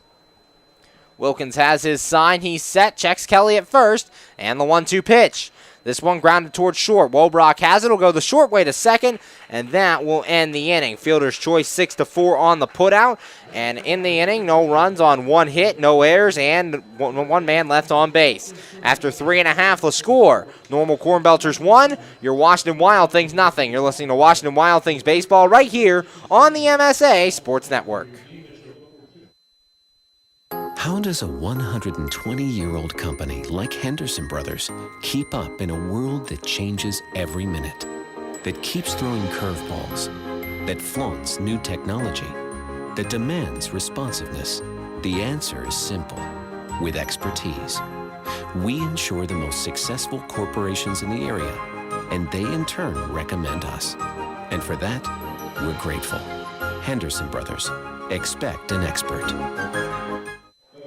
We're back here on the MSA Sports Network's coverage of Washington Wild Things baseball, heading to the bottom of the fourth, and the score, Normal Cornbelters 1, and your Washington Wild Things nothing. Last inning for your Wild Things, Austin Wobrock grounded out to start things, then Andrew Heck struck out, Chris Grayson walked, and Ricky Rodriguez grounded out to end the inning. To up here in the fourth, Dave Popkins, Jimmy Yezzo, and Kyle Pollock, 4, 5, and 6, facing off against Charlie Galise, and Galise very good through 3 innings of work tonight. Already has 4 strikeouts, has walked 2. The lone hit in this ball game, owned by catcher Kyle Pollock, had a 1-out single in the second inning that got the Wild Things a base runner. Wild Things have had a base runner in each of the first 3 innings as Chris Grayson 2 walks, walked in the first and the third, and then Kyle Pollock singled in the second inning. 1 man left on base in each inning. So the Wild Things got to work on bringing that guy around here, down 1-0 to Charlie Galise and the Normal Cornbelters. Galise going through his warm-up tosses. He has concluded, and Dave Popkins will come to the plate to lead things off here in the bottom of the fourth. Popkins so far in the day, 0 for 1 with a strikeout in last night's game. Popkins ended up going 2 for 4, a home run, a double, also grounded out and struck out in the contest. Had 2 RBIs last night, RBIs number 32 and 33. On the season, leads the team in the RBI category. Charlie Galise looking in, has his sign. Here's the pitch. And Popkins takes this one low for a ball. 1 ball, no strikes. 1-0 the count. Charlie Galise, 4 strikeouts through 3 innings of work, but also 2 walks. As he's been walking people, but also striking out people at a pretty good rate today. Galise is 1-0, and Popkins takes this one outside for a ball as well. Galise falls behind, 2 balls and no strikes. 2-0 the count to Dave Popkins. See if the 4th inning's the inning the Wild Things finally break through in. Galise has his sign. 2 ball, no strike pitch. And that one's high for a ball, so the count goes to 3-0 here on Dave Popkins. So Galise 3 straight balls to start this 4th innings. We said has only allowed 1 hit on the day, but has walked 2 men. Chris Grayson getting both those walks and has struck out 4. Galise is 3-0, and that one's low ball 4. 4-pitch walk here to Dave Popkins. Leadoff man reaching base for the first time today for the Washington Wild Things here in the top of the 4th as Popkins is over there. And that brings up the first baseman, Jimmy Yezzo. Yezzo so far 0 for 1 with a strikeout in the contest And yesterday, Yezo did not play as Uxa was at first and Zach Fish was the DH. Fish ended up going 0 for 3 in the ball game. Charlie Galise looking in, checks his man at first, has his sign, he's set, and the pitch on the way to Yezo. And Yezo, a line drive down the left field line and deep. This one's hooking, but it will go foul for a strike, so it's a long strike one. No balls and a strike here on Jimmy Yezo. 0-1, nobody out here in the top of the fourth. Dave Popkins leadoff walk. He stands at first base. Galise has his sign and the 0-1 pitch. And Yezo a swing and a foul tip at the plate, so the count goes to 0-2. Big hack there by Jimmy Yezo. Yezo's second on this team with 8 home runs, also second with his 27 RBIs. No balls, 2 strikes, and nobody out against Charlie Galise. Dave Popkins, the runner at first. 4 stolen bases on the year for Popkins, currently second on this Washington Wild Things team. Galise looking in. Has his sign, he's set. And the no ball, 2-strike pitch. And a swing and a miss. Yezo strikes out, and that is out number 1. 5th strikeout on the day for Charlie Galise, and that brings up the catcher, Kyle Pollock. Pollock so far 1 for 1 with a single. Last night, Pollock ended up going 0 for 3, walked, grounded out twice, and flew out in the contest against the Normal Cornbelters. 1 man out, bottom of the 4th. 1-0 Normal Cornbelters lead. Wild Things do have a runner at first with 1 man out. Galise has his sign, and the pitch on the way. Pollock takes this one high for a ball. 1 ball, no strikes. Want to know the count on the Wild Things catcher? Getting his second start of the series here in this one. Galise has his sign and the 1 ball, no strike pitch. And this one grounded towards short. Charging is Chirino. Flips to second for 1 onto first. And it's in time for the double play. 6-4-3. And that will end the inning. No runs in the inning for the Wild Things. No hits, no errors, and nobody left on base. After 4 innings of play, the score: Normal Cornbelters 1, your Washington Wild Things nothing. You're listening to Washington Wild Things baseball right here on the MSA Sports Network. Hi, this is Hines Ward. If you're a high school sports fan, the place to go all year round is the MSA Sports Network. Log on every day to www.msasports.net for the schedules, the scores, the standings, the rankings, and of course, all of the broadcasts includes exclusive Whip Peel playoffs and championship action. Anytime, anywhere, always there, the MSA Sports Network.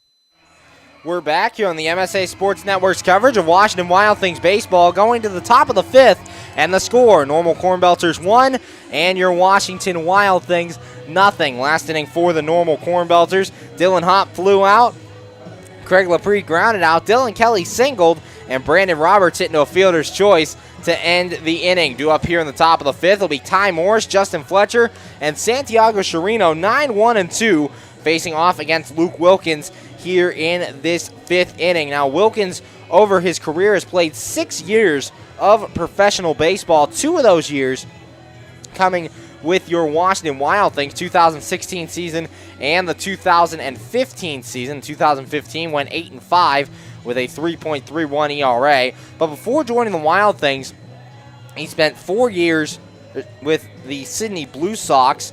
Went 5-3 in 2014, went 3-0 in 2013, 0-0 in 2012, and 2-1 in 2011, and then spent 1 year with the Canberra Cavalry, 0-1, and a 32.40 ERA for them in 4 games. His totals here in the Frontier League: he's 10-8 with a 3.50 ERA, and in the Australian Baseball League, which is where the Sydney Blue Sox and Canberra Cavalry play, he is 11-6 with a 3.74 ERA. Overall, 21-14 with a 3.61 ERA. Making his way to the plate to lead things off here in the top of the 5th is the center fielder, Ty Morris. Morris so far 0 for 1 in this game with a strikeout. In last night's game, Ty Morris would end up going 1 for 4, doubled in the 3rd, popped out in the 5th, flew out in the 7th, and struck out in inning number 9. Luke Wilkins looking in to catcher Kyle Pollock. Wilkins has his sign, he's set, and the pitch on the way. And this ball lined down the left field line. It's hooking and will go foul, so the count goes to no balls and a strike. 0-1 the count here on Ty Morris. For Wilkins, just the 1 hiccup in the 2nd inning. Not even his fault, as he gave a one-out single to LaPree, a walk to Dylan Kelly, and then had the double play ball, but the throwing error by Jamadrick Magruder allowed that run to come in. Here's the 0-1 to Morris, and this one grounded up the middle. Magruder tries to get it, and it's a base hit into center field. A leadoff single here for Ty Morris in the top of the 5th inning. That's the first time for the Cornbelters that their leadoff man has reached base in this one, and that'll bring up the second baseman, Justin Fletcher. Fletcher on the day so far is 0 for 2, popped out in the first and grounded out in inning number 3. Runner at first and nobody out. Top of the 5th, 1-0, the normal Cornbelters lead. Luke Wilkins looking in. Wilkins has his sign. He's set, and the pitch on the way to Justin Fletcher. And this ball popped up. Shallow right field. Yezo and Magruder going out. Magruder calls for it, and he'll make the catch. That's out number 1. So after the leadoff single, a one-pitch pop-out for Justin Fletcher gets the first out in the top of the 5th, and that'll bring up the shortstop, Santiago Chirino. Chirino so far 2 for 2, is singled in both at-bats here tonight. Each of those one-out singles. Well, the runner at first, we'll see if he can do it again here in this top of the 5th inning. One man out. Normal Cornbelters lead 1-0 in this game. Luke Wilkins looking in. Wilkins has his sign. He's set. And the pitch on the way to Chirino. Taking off for second is Morris. Throw down by Pollock.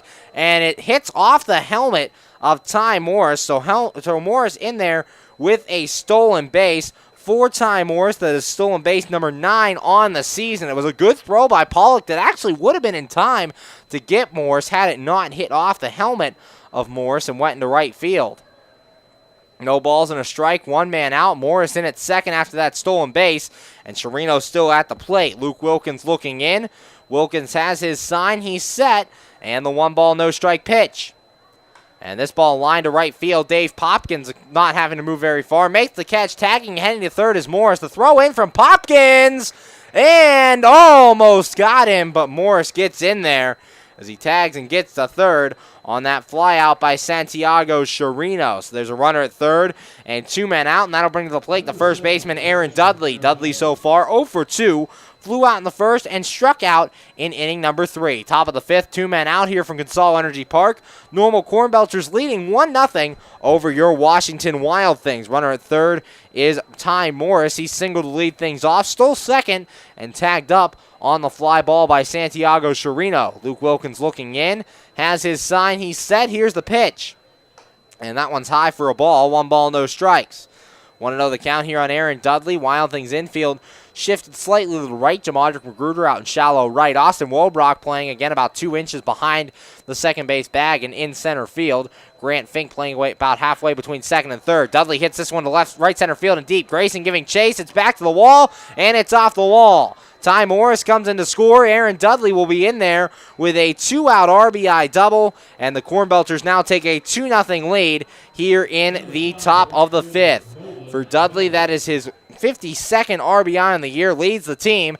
Normal has a 2-0 lead, and that'll bring to the plate the right fielder, Nolan Meadows. Meadows so far 0 for 2. Flew out in the first and popped out in inning number 3. 2 men out, top of the 5th. A run in on that RBI double by Dudley. Dudley's 52nd RBI of the year. Dudley giving that one a ride to right center field. One hop the wall out there as Chris Grayson had to get it on the rebound. Luke Wilkins looking in. Wilkins has his sign. He's set. And the pitch on the way. And that one's taken outside, or on the outside corner for a strike. No balls and a strike here to Nolan Meadows. 0-1, 2 men out here in the top of the 5th. Aaron Dudley standing on second after he doubled in that second run of the game. Luke Wilkins has his sign. He's set. Checks Dudley at second and the 0-1. And this one swung on and missed. Count goes to no balls and 2 strikes. 0-2 the count on Nolan Meadows. 2 men out, bottom of the 5th. 2 runs on 6 hits for the Cornbelters. No runs on 1 hit and 1 error for your Washington Wild Things. Luke Wilkins looking into Kyle Pollock. Wilkins has his sign. He's set. And the no ball, 2-strike pitch. After a check to second, here it comes. And this one swung on and missed. Nolan Meadows strikes out, and that ends the inning. But the Cornbelters do get another run in the inning on 2 hits, no errors, and 1 man left on base.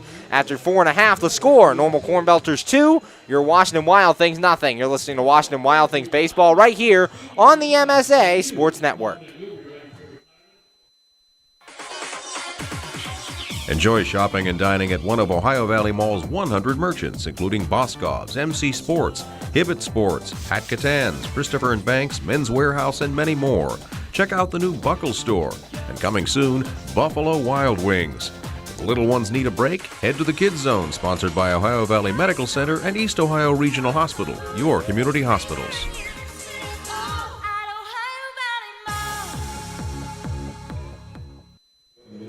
We're back here on the MSA Sports Network's coverage of Washington Wild Things baseball, going to the bottom of the 5th, and the score, normal Cornbelters 2 and your Washington Wild Things nothing. Last inning for your Wild Things, Dave Popkins walked to lead things off, then Jimmy Yezzo struck out, and Kyle Pollock hit into a 6-4-3 double play. That would end the inning. Due up here in the bottom of the 5th, Jamadric Magruder, Grant Fink, and Austin Wobrock, 7, 8, and 9, facing off against Charlie Galise, and Galise so far has been very good, just giving up 1 hit on the day. And striking out 5 through 4 innings of work. Does have 3 walks on the day. 2 of those belong to Chris Grayson, and 1 of those belong to Dave Popkins. In Galise's career, he has played for the Trios Riveras Eagles in 2016 and 2015. Also played for the Amarillo Thunderheads in 2015. For the Eagles, he went 6-4 with a 3.31 ERA in 2015, including a 1-0 record in the playoffs with a 2.91 ERA. Also in 2016, played for the Eagles and went 0-5 with a 7.22 ERA before being picked up by these normal Cornbelters. Making his way to the plate to lead things off here in the top of the 5th is Jamadric Magruder. Magruder so far 0-1 with a flyout in this one. And in last night's game, Magruder ended up going 0-3, 2 strikeouts, a flyout, and a hit by pitch. First pitch to Magruder, and that one's low for a ball. 1 ball, no strikes. Galise falling behind Magruder here to start the inning. Walked Dave Popkins on 4 pitches to lead off the 4th, but got out of it. The 1-0, and that one's inside as well. 2 balls and no strikes. 2-0 the count here on Jamadric Magruder. 2-0 the normal Cornbelters lead over your Washington Wild Things. Only 1 of those runs earned for Luke Wilkins. Here's the 2 ball, no strike pitch. And that one's high for a ball as well, 3-0. So Galise starts the inning. 3 straight balls here, Jamadric Magruder, the same way he started the 4th inning against your Washington Wild Things. Galise has his sign. He's set in the 3-0 pitch. And that one's a called strike at the letters. Magruder taking that one all the way, and the count goes to 3 balls and a strike. 3-1 the count, nobody out, bottom of the 5th, 2-0 normal Cornbelters lead. Galise has his sign, the 3-1, and Magruder down the right field line and deep. However, this one's hooking and will go foul, so the count goes full to 3 balls and 2 strikes. 3-2 the count. Grant Fink, the on-deck hitter, after Jamadric Magruder. 3 balls, 2 strikes, nobody out. Magruder making Galise work here in this bottom of the 5th inning to start things off. Galise looks in. Has his sign, he's set, and the 3-2 pitch. And Magruder takes this one high, ball 4. Leadoff walk, the 4th walk of the day for Charlie Galise, and the leadoff man's on here in the bottom of the 5th for the Wild Things. That brings to the plate the 3rd baseman, Grant Fink. Fink so far 0-1 with a ground out on the day. Did not play in last night's game as Ricky Rodriguez got the start at 3rd base, and Mike Fish was the designated, or Zach Fish was the designated hitter. Nobody out here in the bottom of the 5th. 2-0 Cornbelters lead. Jamadric Magruder, the runner at first with nobody out. Magruder has yet to steal a base in his Wild Things career. Galise has his sign in the pitch. Magruder taking off for second. Fink takes this one high. The throw down, and it's not in time. Jamadric Magruder in there with his first stolen base for the Washington Wild Things. They now have a runner in scoring position with nobody out. Magruder's first stolen base for the Wild Things. For the Grand Prairie Air Hogs last year, had 23 steals on the season. 1 ball, no strikes the count here on Grant Fink as the pitch was up to Fink when Magruder took off. No balls and a strike, nobody out. Magruder has some pretty good wheels as shown on that play. Beat the throw by a mile to second base. It's the 3rd stolen base today the Wild Things have had off of Dylan Kelly. Galise has his sign, checks second, and the no ball, 1 strike pitch. Fink pops this one up on the right side, foul territory. Dudley gives it a look, going over towards the stands, and that one will get into the stands, foul. The count goes to 1 ball and 1 strike. 1-1 the count here on Grant Fink. Fink, a product of the Cleveland Indians organization, has been bouncing around the field this year, has had some starts out and left, also some starts at 3rd, has also been a designated hitter for the Wild Things, and played second base for 1 game this season. And that was, back against Southern Illinois. Galise looking in, has his sign, he's set, and the no ball, 2-strike pitch. And this ball lined down the right field line. That one will go way foul, so the count will go to 1 ball and 2 strikes. 1-2 the count here on Grant Fink with nobody out, bottom of the 5th. Runner at second, Jamadrick Magruder. Magruder walked to lead off the inning and then stole a base on the first pitch of the Grant Fink at bat. 1 ball, 2 strikes. Looking in is Galise. Galise has his sign, he's set. Checks second, and now time is called as Dylan Kelly wants to go out and talk to his pitcher, Charlie Galise. 1 ball, 2 strikes, nobody out. Grant Fink at the plate. Fink 13 RBIs in the year and 5 home runs, looking to come through with a runner at scoring position and nobody out. Jamadrick Magruder, the runner at second. 1-2 the count here on the batter, Grant Fink. Galise looking in, has his sign, he's set. Checks Magruder at second, the 1-2 pitch. And that one's low for a ball. Count goes to 2 balls and 2 strikes. 2-2 the count here on Grant Fink. With Jamadrick Magruder, the runner at second. Magruder his first stolen base for your Washington Wild Things. Galise has his sign in the 2-2. And that one swung on a miss. Grant Fink strikes out. And that is the first out of the inning. That on the day is the 6th strikeout for Charlie Galise through 4 1/3 innings, and that'll bring to the plate the shortstop, Austin Wobrock. Wobrock so far is 0 for 1, grounded out in his first at-bat. Jamadrick Magruder, the runner at second, 1 man out, 2-0, the normal Cornbelters lead your Washington Wild Things. Now the career high for strikeouts for Charlie Galise is 8 strikeouts, set back on September 18th.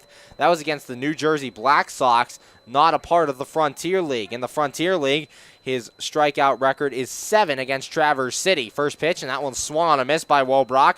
No balls and a strike. 0-1 the count on the Wild Things shortstop. Those 7 strikeouts, he's done it 3 times. Struck out 7 Windy City Thunderbolts, 7 Gateway Grizzlies, and 7 Traverse City Beach Bums. Struck out 4 in his last outing. Galise has his sign, the no ball, 1-strike pitch. And that one's outside for a ball. Count goes even at 1-1. 1 ball, 1 strike. But to go along with those 5 strikeouts, he also has 4 walks on the day. So it's been a little bit wild, but has gotten outs when he's needed to.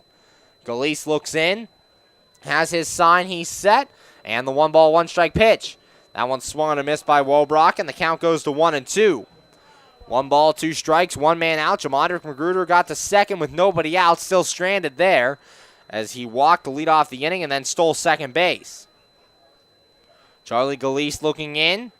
Galise has his sign, he's set, and the 1 ball, 2 strike pitch. Magruder taking off for third, swung on a miss by Wobrock, throw down, and Magruder in there as well. His 2nd stolen base of the game, 2nd stolen base of the year, and after the strikeout, the 7th strikeout of the day for Charlie Galise. There's a runner at third with 2 men out, and that brings to the plate the leadoff man, Andrew Heck.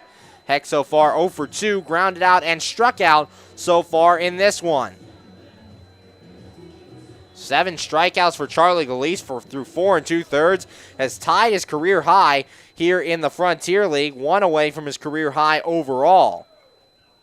Galise looks in, has his sign, he's set, and the pitch on the way. And that one's a called strike on the inside corner, no balls and a strike to Andrew Heck. 0-1 the count on the Wild Things left fielder. Magruder at third with 2 men out, his 2nd stolen base of the year, 2nd stolen base of the game. Galise has his sign, and the no ball, 1 strike pitch. And that one's in there as well. Count goes to 0-2 on Andrew Heck. No balls, 2 strikes, 2 men out, bottom of the 5th, 2-0 normal Cornbelters lead. Right-hander Charlie Galise facing the right-handed batter Andrew Heck. Galise looking in, has his sign, he's set, and the no ball, 2 strike pitch.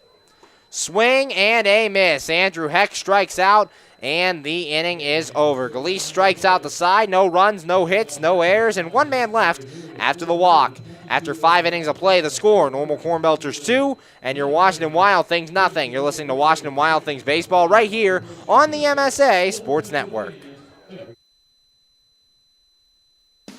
PA Leadership Charter School is a proud sponsor of the Washington Wild Things. PALCS is a tuition-free online public school for K-12 students. PALCS can help your child hit a home run in their education through flexibility, student-to-teacher interaction and socialization opportunities. Go to pucks.org for more information. Go Wild Things! PA Leadership Charter School. Lead, don't follow.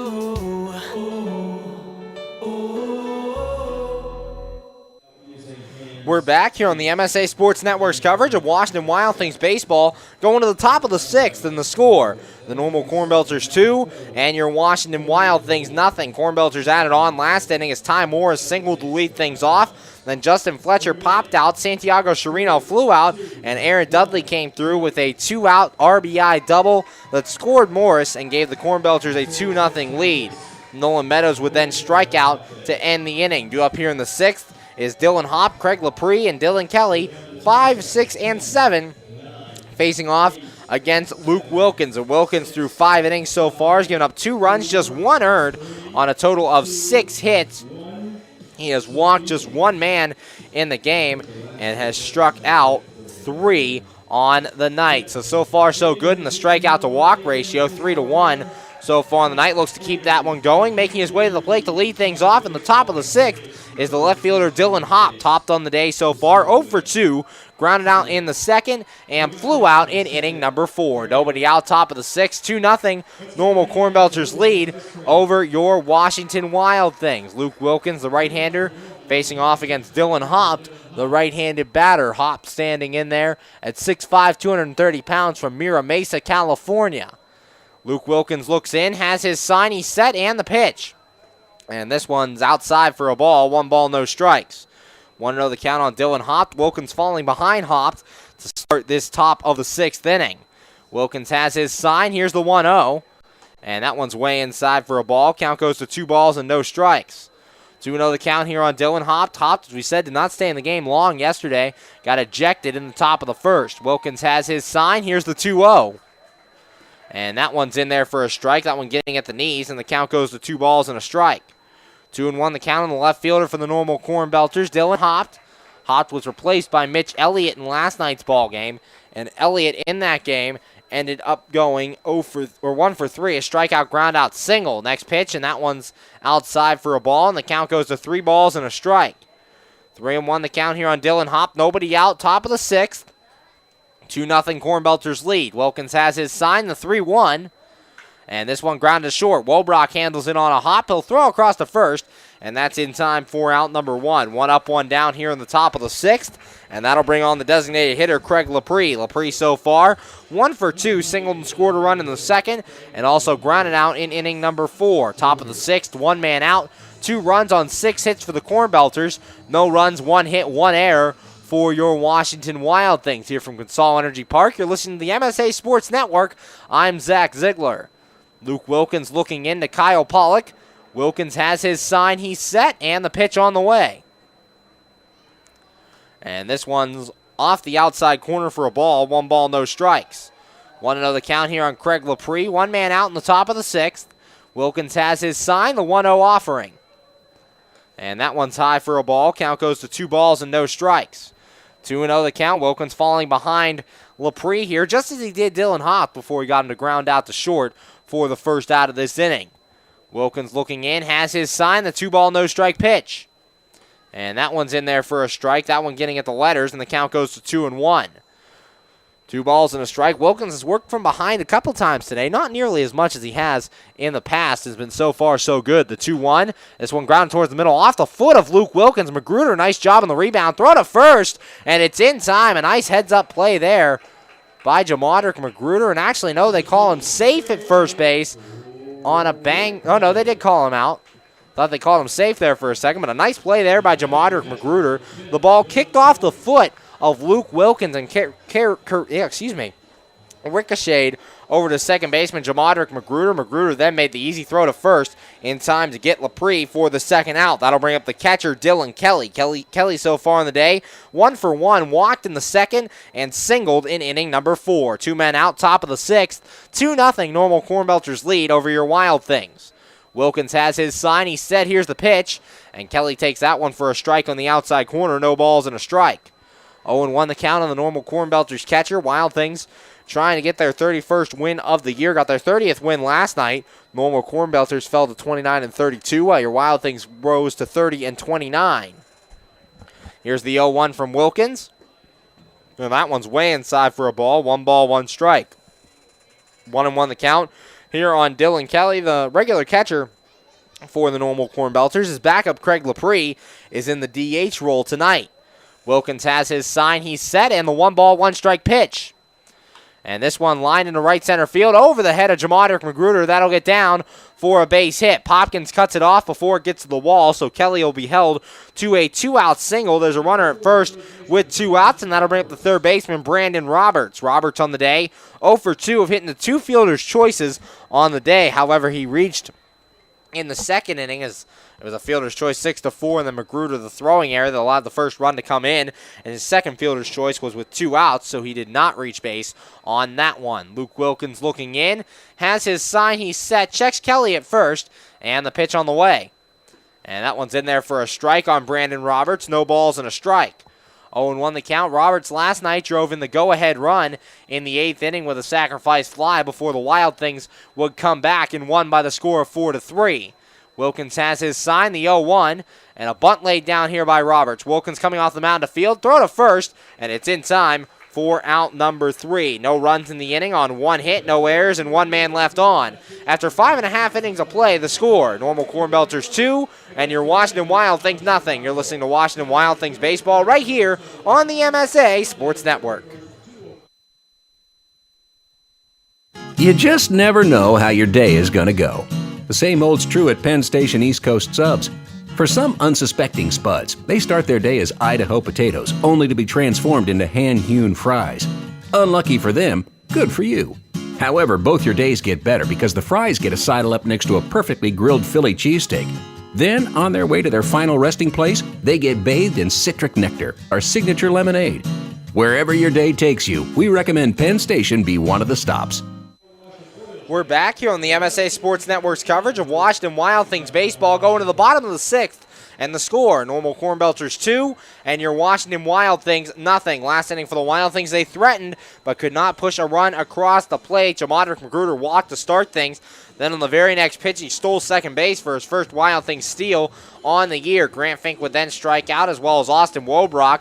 But on that Wobrock strikeout, Magruder picked up his second stolen base of the year as he got to third with 2 men out before Andrew Heck struck out to end the inning. Due up here in the 6th, Chris Grayson, Ricky Rodriguez, and Dave Popkins, 2, 3, and 4, facing off against Charlie Galise. Galise has tied a career high in strikeouts in this one, has 8 strikeouts on the night through 5 innings of work, has yet to give up a run on just 1 hit, and has walked 4 batters on the night. The Wild Things so far have left 4 men on base against Charlie Galise. Will look to push a run across here in the bottom of the 6th inning with the Cornbelters leading 2-0. Now the leadoff man, Chris Grayson, has seen 2 of the 4 walks from Charlie Galise on the night. They have not pitched to him at all. He has not yet seen a strike in this ball game, as both walks were of the 4-pitch variety.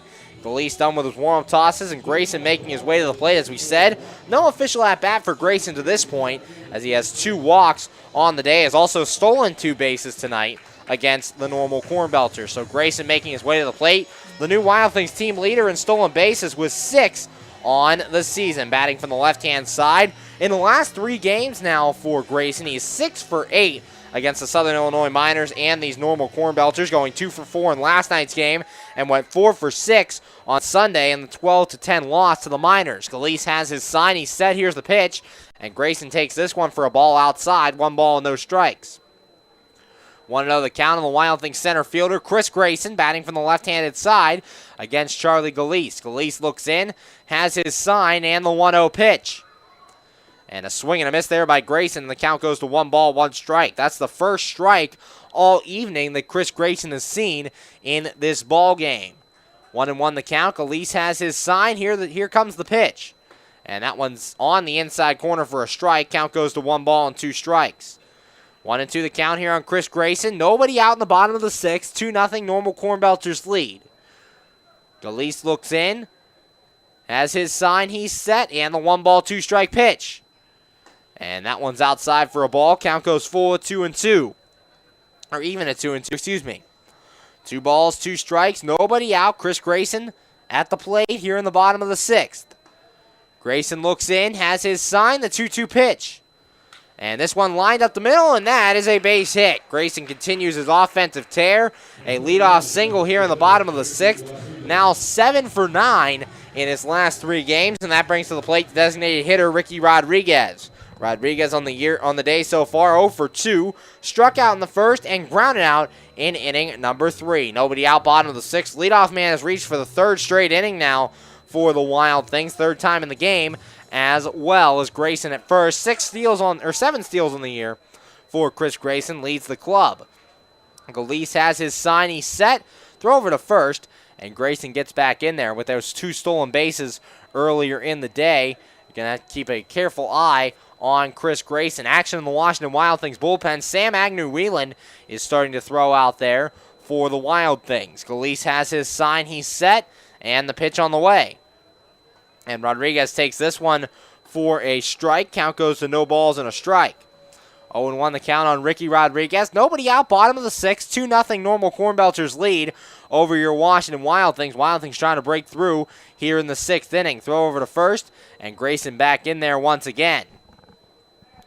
No balls, 1 strike, nobody out. Agnew-Whelan, the bullpen, was Saturday's starter against Southern Illinois.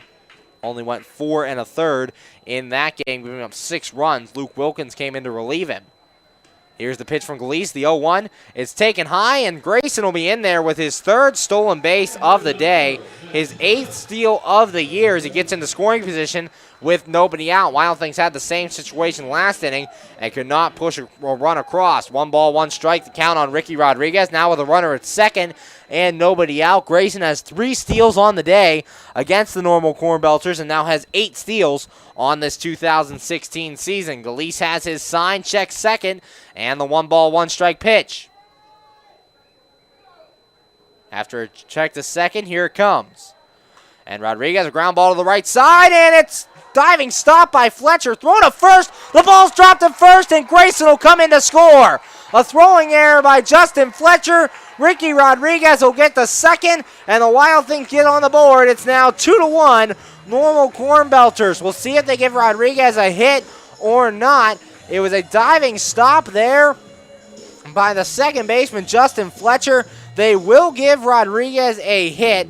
So it's the 3rd hit, a single and an RBI for Rodriguez. Rodriguez's 23rd RBI of the year, and it's now 2-1 normal Cornbelters. Still a runner at second with nobody out, and Dave Popkins to the plate. Popkins so far 0 for 1, has struck out and walked in today's ball game. They give it, so it's a single and actually no RBI for Rodriguez. Single and an E4 allowed him to get to second base and allowed that run to score. So it will not be Rodriguez's 23rd RBI on the year. Galise setting the pitch. Popkins a ground ball to the right side. This one will be handled by Dudley. Takes it to the bag himself, and that's in time for out number 1. Meanwhile, Rodriguez moving up to third on the play. So there's a tying run, stands at third base with 1 man out, and that'll bring to the plate the first baseman, Jimmy Yezzo. Yezzo so far 0 for 2 with 2 strikeouts on the day against Charlie Galise. 1 man out here in the bottom of the 6th. 2-1 the score as the first run of the ball game coming in this bottom of the 6th inning, courtesy of the single by Rodriguez and then the throwing error by Justin Fletcher at second base. That run not an RBI for Ricky Rodriguez as he stands on third with 1 man out. Popkins grounded out, and now Yezzo to the plate. Yezzo currently second on your Wild Things team with 27 RBIs on the season behind Dave Popkins, who has 33. Charlie Galise on the mound. Ricky Rodriguez, the runner at third with 1 man out, facing off against Jimmy Yezzo. Galise looking into Dylan Kelly. Infield in here for the normal Cornbelters. Galise has his sign, he's set, and the pitch to Yezzo. And a ground ball to short, handled by Sharina. He'll look the runner back to third, throw on to first, and that's in time for out number 2. So Yezzo does not get the job done as that one's grounded to short, and that'll bring up the catcher, Kyle Pollock. Pollock so far on the day is 1 for 2, single in the second, and hitting to a 6-4-3 double play in inning number 4. Now up with a runner at third, 2 men out, looking for a base hit to drive that runner in.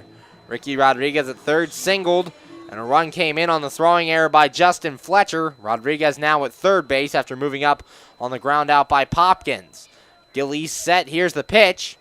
And Pollock takes high for a ball, 1 ball, no strikes. 1-0 the count, 2-1. Normal Cornbelters lead over your Wild Things. Wild Things getting their first run here in the bottom of the 6th on just their 3rd hit. Galise has his sign, he's set, and the 1 ball, no strike pitch. And Pollock into left field, that's a base hit. RBI single for Pollock. Rodriguez comes in to score, and this ball game is tied here in the bottom of the 6th, 2-2.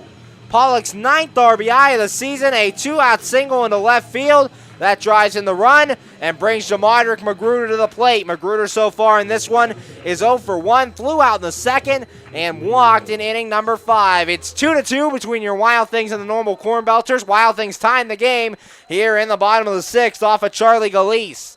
Galise looks in, has his sign, he's set, and the pitch. Magruder showing bunt and gets this one down, but it'll go foul off to the left, and the count goes to no balls and 1 strike. Kyle Pollock's 9th RBI of the year, his 2nd hit of the day, as he is now 2 for 3 against the Normal Cornbelters. Both hit singles in this ball game. Pollock the runner at first, no steals on the year. Galise has his sign, and the 0-1 to Magruder. Swung on and missed, a half-hearted swing there by Magruder, and the count goes to no balls and 2 strikes. 0-2 the count, 2-2 the score here between your Wild Things and the Normal Cornbelters. Jamadrick Magruder, last night's walk-off hero, is at the plate. Galise has his sign, he's set, the 0-2, and that one's just outside for a ball. Good job laying off there by Magruder, and the count goes to 1 ball and 2 strikes. Charlie Galise not happy about that call as he's standing there with his hands on his hips, and Dylan Kelly will go out to calm down Galise. 1 ball, 2 strikes, 2 outs. A 2-out RBI single by Kyle Pollock ties this game between your Wild Things and the Normal Cornbelters from Consol Energy Park. 2-2 the score between the Wild Things and the Cornbelters. Galise looks in, has his sign, he's set, checks first, and the 1 ball, 2 strike pitch. This one grounded to the right side, and that'll go foul. And the count remains 1-2. 1 ball, 2 strikes, and 2 men out. Magruder at the plate. Runner at first, Kyle Pollock, his 9th RBI of the year, as he drove in the game-tying run. Galise has his sign, and the 1 ball, 2 strike pitch. And a swing and a ground ball towards the middle, handled by Fletcher, flips to the short way to second, and that is out number 3. Fielder's choice 4-6 on the putout, and that ends the inning. But the Wild Things get 2 runs in the inning on 3 hits, no errors, and nobody left on base. After 6 innings of play, the score, your Washington Wild Things 2 and the Normal Cornbelters 2. You're listening to Washington Wild Things baseball right here on the MSA Sports Network. When looking to replace your athletic field, choose ProGrass, first in turf. ProGrass has installed over 500 fields in the U.S. Getting the best artificial turf for your field depends upon both the product and the partner you choose. That's why architects, athletic directors, and players choose the ProGrass Performance System. ProGrass maintains an active presence in the field turf industry as members of the Sports Turf Management Association and the American Sports Builder Association, and is proud to be recognized as a FIFA preferred manufacturer. Call ProGrass today at 866-270-6003 or visit them on the web at www.progressturf.com. ProGrass, first in turf.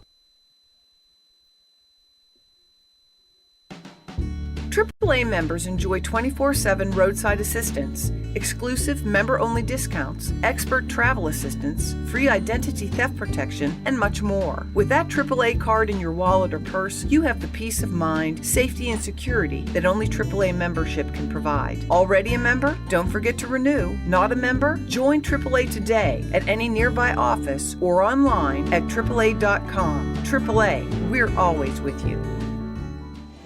We're back here on the MSA Sports Network's coverage of Washington Wild Things baseball, going to the top of the 7th, and the score, your Washington Wild Things 2 and the Normal Cornbelters 2. New pitcher for the Washington Wild Things is now coming on, is right-handed pitcher Sam Agnew-Whelan. Agnew-Whelan enters this one with a record of 2-1, 1 save on the year, and a 4.10 ERA, appearing in his 9th game. Has made 3 starts this season, has gone 26 1/3 innings of work, giving up 12 runs, all earned on 29 hits, 12 walks, and 15 strikeouts on the season for Agnew-Whelan. His last appearance was a start on Saturday night against the Southern Illinois Miners, where he only went 4 1/3 and gave up 6 runs in that ball game. Flip-flop of that Saturday night game, as Luke Wilkins came in to relieve Sam Agnew-Whelan in that one. Now Luke Wilkins started this game, and Agnew-Whelan coming in to relieve him here in this one. Wilkins' final line went 6 innings, gave up 2 runs, both earned on 7 hits, 1 walk, and 3 strikeouts. Stepping up to the plate to lead things off against Agnew-Whelan is the center fielder, Ty Morris. Morris so far 1 for 2, struck out and singled and scored a run in this ball game. So Agnew-Whelan, the new pitcher on, it'll be Morris, Fletcher, and Chirino facing off against Agnew-Whelan. Agnew-Whelan looks in, has his sign, he's set, and the pitch. And that one's high for a ball, 1 ball, no strikes. 1-0 the count on Ty Morris. Agnew-Whelan has some pretty good stuff out of the bullpen, but it's a matter of confidence for him. When he's not confident, he's all around the place and not hitting the strike zone effectively. The 1-0, and that one's low for a ball. Count goes to 1 ball and 1 strike. 1-1 the count here on 2 balls and no strikes. Here the count on Ty Morris. Morris, the number 9 hitter. Agnew-Whelan falling behind to start this at-bat. Kyle Pollock going out to talk to him and just try to calm him down and get him settled into this one. Agnew-Whelan trying to keep this game tied at 2. 2 balls, no strikes. The count to Ty Morris out in center field. Hit number 9 in last night's game as well. Pollock back behind the plate. Agnew-Whelan looking in. Has his sign. He's set. And the 2 ball, no strike pitch on the way to Morris. And this one fouled off back to the screen. Count goes to 2 balls and a strike. 2-1 the count here with nobody out in the top of the 7th. Wild Things tied this game in the bottom of inning number 6 thanks to an RBI single by Kyle Pollock and a single by Ricky Rodriguez. Agnew-Whelan's pitch, and that one's inside for a ball. 3 balls and a strike. 3-1 the count on the center fielder, Ty Morris. As Agnew-Whelan trying to avoid the leadoff walk here to start this top of the 7th inning. His pitch, and this one fouled off back to the screen, so the count goes full, 3 balls and 2 strikes. 3-2 the count. The on-deck man is the leadoff hitter, Justin Fletcher. 3-2, nobody out, top of the 7th. Agnew-Whelan in for his first inning of work.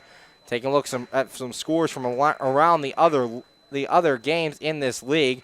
Joliet won today against Evansville 9-5. Agnew-Whelan's 3-2, and this one's fouled off as well. Count remains 3-2. Lake Erie Crushers defeated the River City Rascals by a score of 5-1.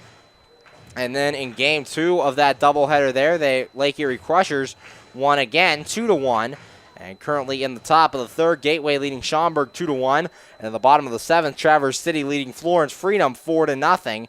There's a rain delay between the Windy City Thunderbolts and the Southern Illinois Miners. The 3-2 pitch, and that one fouled off by Ty Morris, and the count remains 3-2. So after working the count full, Morris making Agnew-Whelan work here in the top of the 7th. There's double barrel action in the normal Cornbelters bullpen, both a righty and a lefty loosening out there. Agnew-Whelan set the 3-2. And this one lined in the left field over the head of Wobrock, and it'll get down for a base hit. Leadoff single there for Ty Morris, and leadoff man will be on for the normal Cornbelters. That brings up the second baseman, Justin Fletcher. Fletcher so far on the day 0 for 3, 2 pop-outs and a ground out to this point. Now Kyle Pollock goes out there just to calm Agnew-Whelan down. Agnew-Whelan showed a little frustration after giving up that single with nobody out. Pollock just tells him, let's go, calm down, throw your stuff, and you'll be fine. Wild Things enter today currently in 2nd place in the Frontier League East standings with their record of 30-29, a game and a half back from the first place Joliet Slammers. With Joliet winning today, the Wild Things would have to win, keep that 1 game and a half back standing. Then the Windy City Thunderbolts in 3rd, their record 29-32. They're 3.5 back. Agnew-Whelan's pitch, and that one's low for a ball. Pollock blocking it behind the plate, and the count goes to 1 ball, no strikes on Fletcher. 1-0 the count. Ty Morris, the runner at first, stole base earlier in this game. It was his 9th stolen base of the year when he got it. Agnew-Whelan looks in, has his sign, and the 1-0 on the way. Fletcher showing bunt, pulls back and takes another ball, and the count goes to 2-0. 2 balls and no strikes. Grant Fink charging from 3rd base. So is Jimmy Yezzo from 1st, and Jamadric Magruder going over to cover the first base bag. 2 balls, no strikes. Agnew-Whelan has his sign. Fletcher showing bunt again. Here's the 2-0. And he gets this one down. Jimmy Yezzo fields, has no play at 2nd, so he'll throw to 1st. And the sacrifice bunt is successful 3-4 on the putout. And moving up to second is Ty Morris. There's a runner in scoring position with one man out. For the shortstop, Santiago Chirino. Chirino so far 2 for 3. Single in the first, single in the third, and flew out in inning number 5. Both singles coming with one out in this ball game. Now he has a runner at second, one man out. Sam Agnew-Whelan trying to keep this ball game tied. Agnew-Whelan looking in to Kyle Pollock, has his sign, he's set, and the pitch on the way. And that one's on the inside corner for a strike, no balls and a strike. 0-1 the count of the normal Cornbelters shortstop. One man out here in the top of the 7th. Agnew-Whelan set.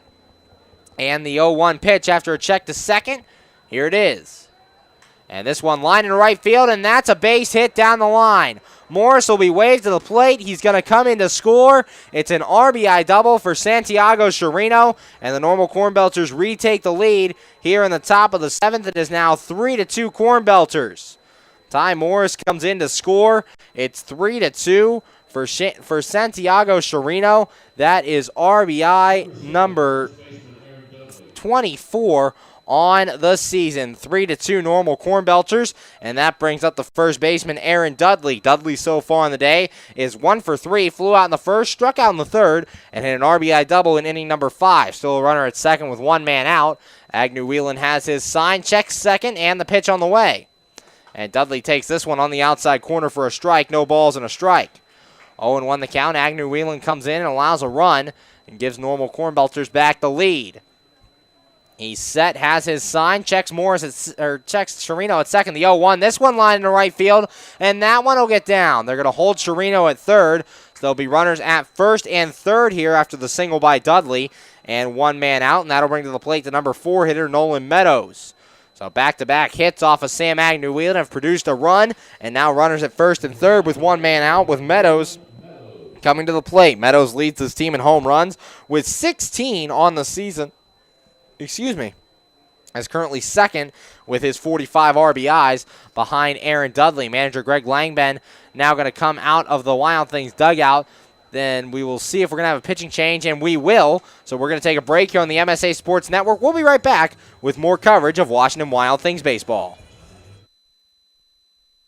How does a 120-year-old company like Henderson Brothers keep up in a world that changes every minute, that keeps throwing curveballs, that flaunts new technology, that demands responsiveness? The answer is simple. With expertise. We insure the most successful corporations in the area, and they in turn recommend us. And for that, we're grateful. Henderson Brothers. Expect an expert.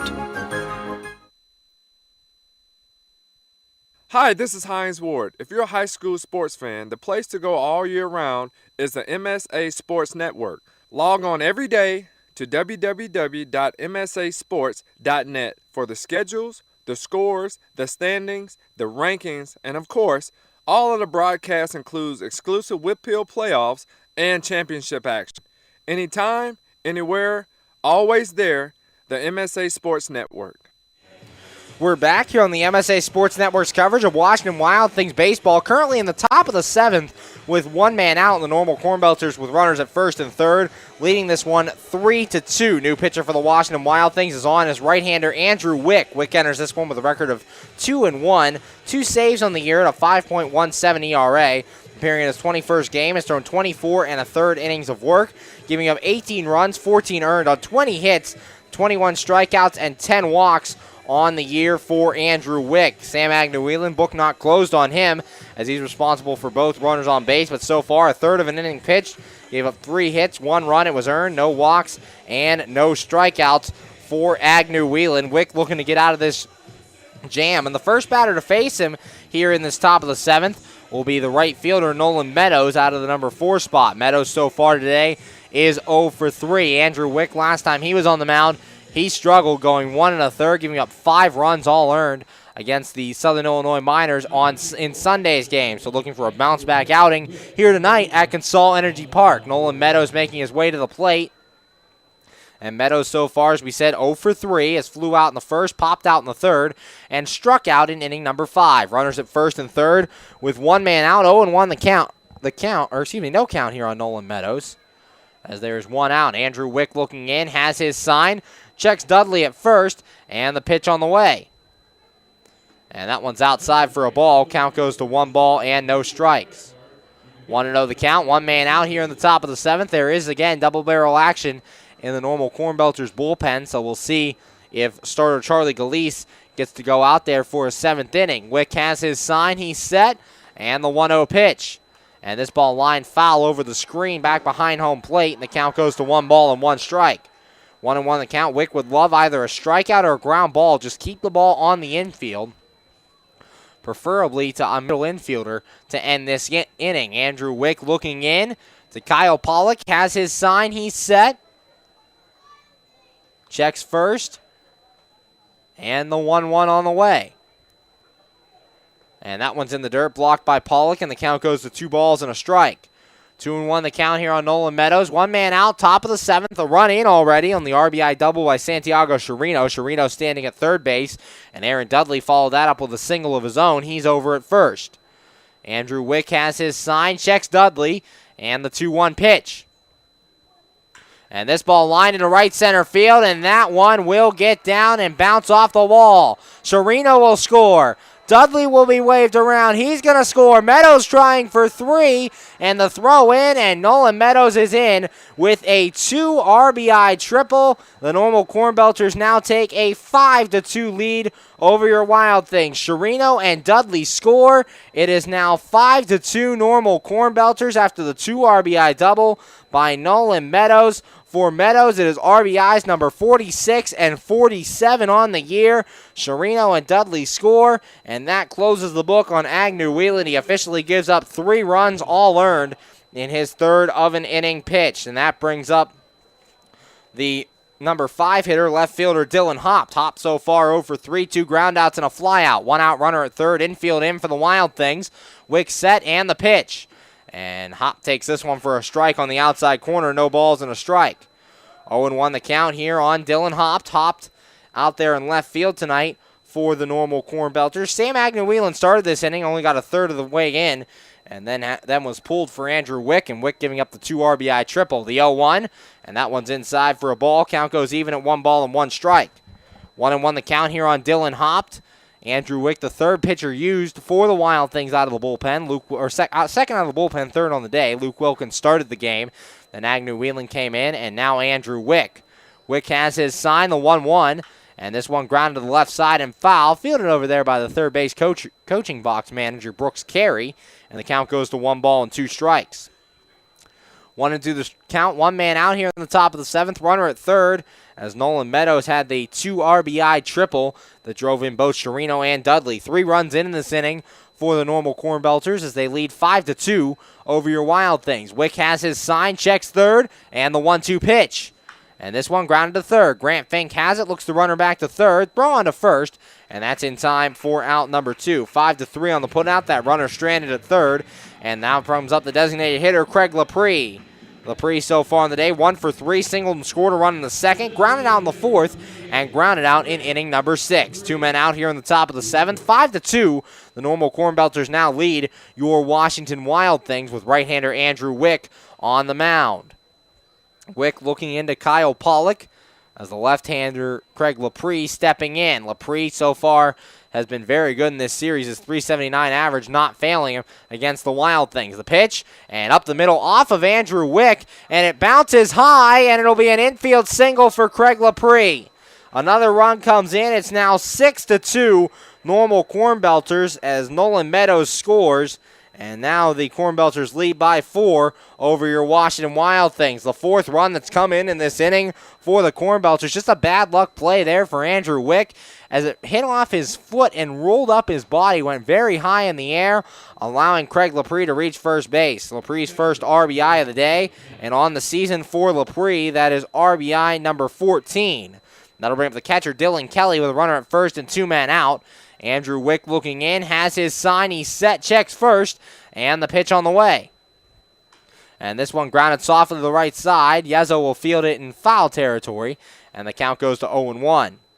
No balls and a strike here on Dylan Kelly. 2 men out in the top of the 7th. 4 runs in the inning. An RBI double for Santiago Chirino. 2 RBI triple by Nolan Meadows. And an RBI single by Craig Laprie, producing the runs in this inning. Dylan Kelly at the plate with an 0-1 count. 2 men out, top of the 7th. Andrew Wick looks in. Wick has his sign. He's set.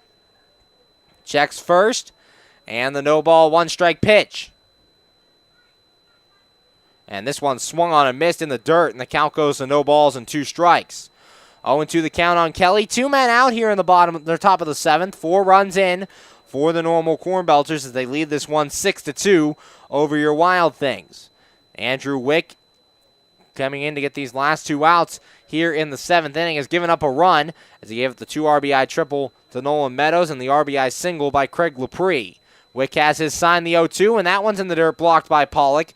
Quickly gets it and keeps it in front of him, so the count stays at 1 ball and 2 strikes. 1-2 the count here on Andrew Wick. 2 men out, top of the 7th. 4 runs in for the normal Cornbelters. They lead this one 6-4. 6 runs, 12 hits, and an error for them. 2 runs, 4 hits, and 1 error for your Washington Wild Things. Andrew Wick looks in, has his sign, he's set, and the 1 ball, 2 strike pitch.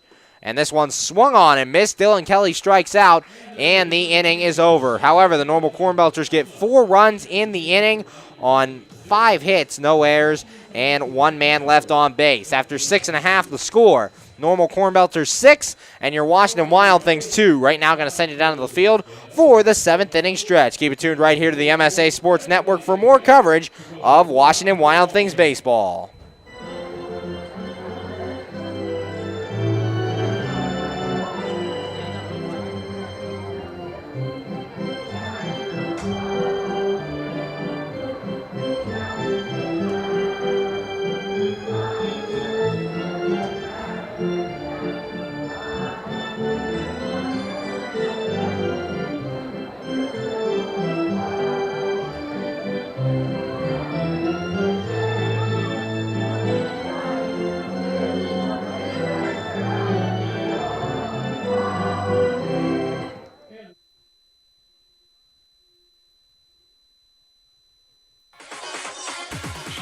Enjoy shopping and dining at one of Ohio Valley Mall's 100 merchants, including Boscov's, MC Sports, Hibbett Sports, Pat Catan's, Christopher & Banks, Men's Warehouse, and many more. Check out the new Buckle Store. And coming soon, Buffalo Wild Wings. If the little ones need a break, head to the Kids Zone, sponsored by Ohio Valley Medical Center and East Ohio Regional Hospital, your community hospitals.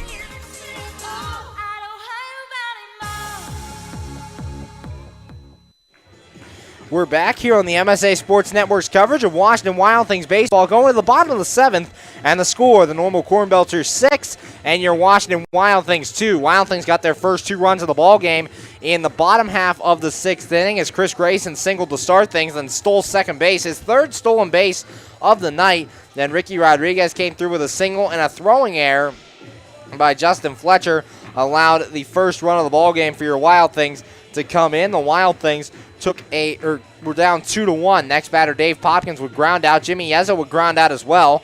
And Ricky Rodriguez would be over at third with 2 outs before Kyle Pollock came through with an RBI single. Pollock's 9th RBI of the year drove in Rodriguez. That made the score 2-2 before Jamadrick Magruder hit no fielder's choice to end the inning. The normal Cornbelters would then go on to score 4 runs in the top of the 7th, and they now lead your Wild Things by the score of 6-2. Grant Fink making his way to the plate to lead things off here in the 7th. It'll be Fink, Wobrock, and Heck, 8, 9, and 1, facing off against Scalise. Scalise looks in, has his sign, and the pitch coming to Fink. And that one's way inside for a ball. 1 ball, no strikes. 1-0 the count on the Wild Things third baseman. Grant Fink getting a night off last night as Ricky Rodriguez was at third base and Zach Fish was the DH. The 1-0, and Fink grounds this one foul off to the left and into the normal Cornbelters dugout over there as the count goes even at 1-1. Watch out over there if you're a Cornbelter. 1 ball, 1 strike, nobody out. Bottom of the 7th, 6-2. The normal Cornbelters lead your Wild Things. Galise has his sign, the 1-1, and Fink takes this one for a strike on the inside corner, and the count goes to 1 ball and 2 strikes. 1-2, nobody out. Bottom of the 7th, Grant Fink trying to get something started in this inning. Galise has his sign. Here's the 1-2 pitch. And this one swung on and fouled away, so Fink able to stay alive here, hitting that one just off the end of the bat. And there's nobody out, bottom of the 7th.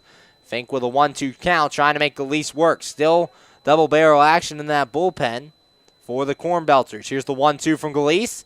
And that one's low for a ball. Count goes even at 2 balls and 2 strikes. Now, we've noted this the last couple of games, but Grant Fink has become a lot more patient at the plate.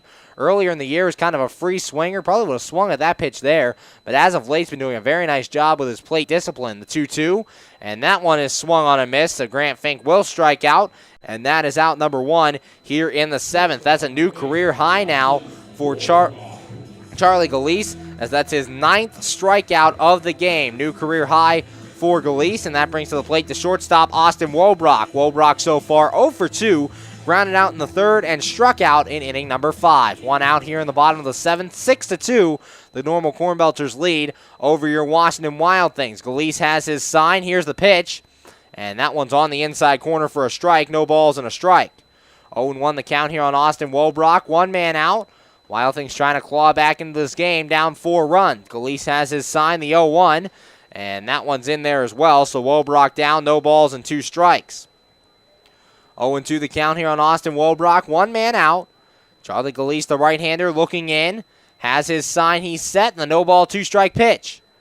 And that one swung on and missed. Wobrock strikes out, and that's the 2nd out of the inning. 10th strikeout on the day now for Charlie Galise, and that brings up the left fielder, Andrew Heck. Heck so far 0 for 3, grounded out in the 1st, struck out in the 3rd, and struck out in the 5th. 10 strikeouts for Charlie Galise, setting a new career high for both the Frontier League and for his other professional careers, as his previous high was 8. Here's the pitch to Heck, and Heck a swing and a miss on that one, and the count goes to no balls and a strike. 0-1 the count on the Wild Things left fielder. 2 men out here in the bottom of the 7th. 6-2 the normal Cornbelters lead. Galise has his sign, the 0-1, and that one's inside for a ball. Count goes even to Heck, 1 ball and 1 strike.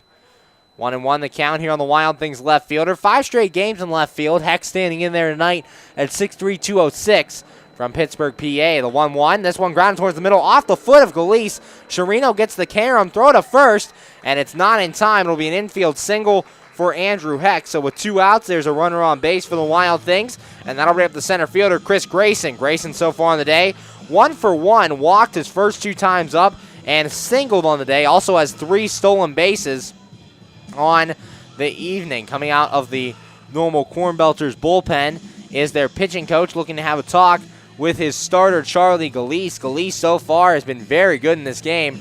Through 6 2/3 innings of work, has given up just 2 runs on 5 hits for the Wild Things. He has struck out 10 and has walked 4 in this ballgame. Galise's new career high, and now they're going to make the move as they will make the call of the bullpen. So now we're going to take a break. We'll be right back with more coverage of Washington Wild Things baseball. PA Leadership Charter School is a proud sponsor of the Washington Wild Things. PALCS is a tuition-free online public school for K-12 students. PALCS can help your child hit a home run in their education through flexibility, student-to-teacher interaction, and socialization opportunities. Go to PALCS.org for more information. Go Wild Things! PA Leadership Charter School. Lead, don't follow.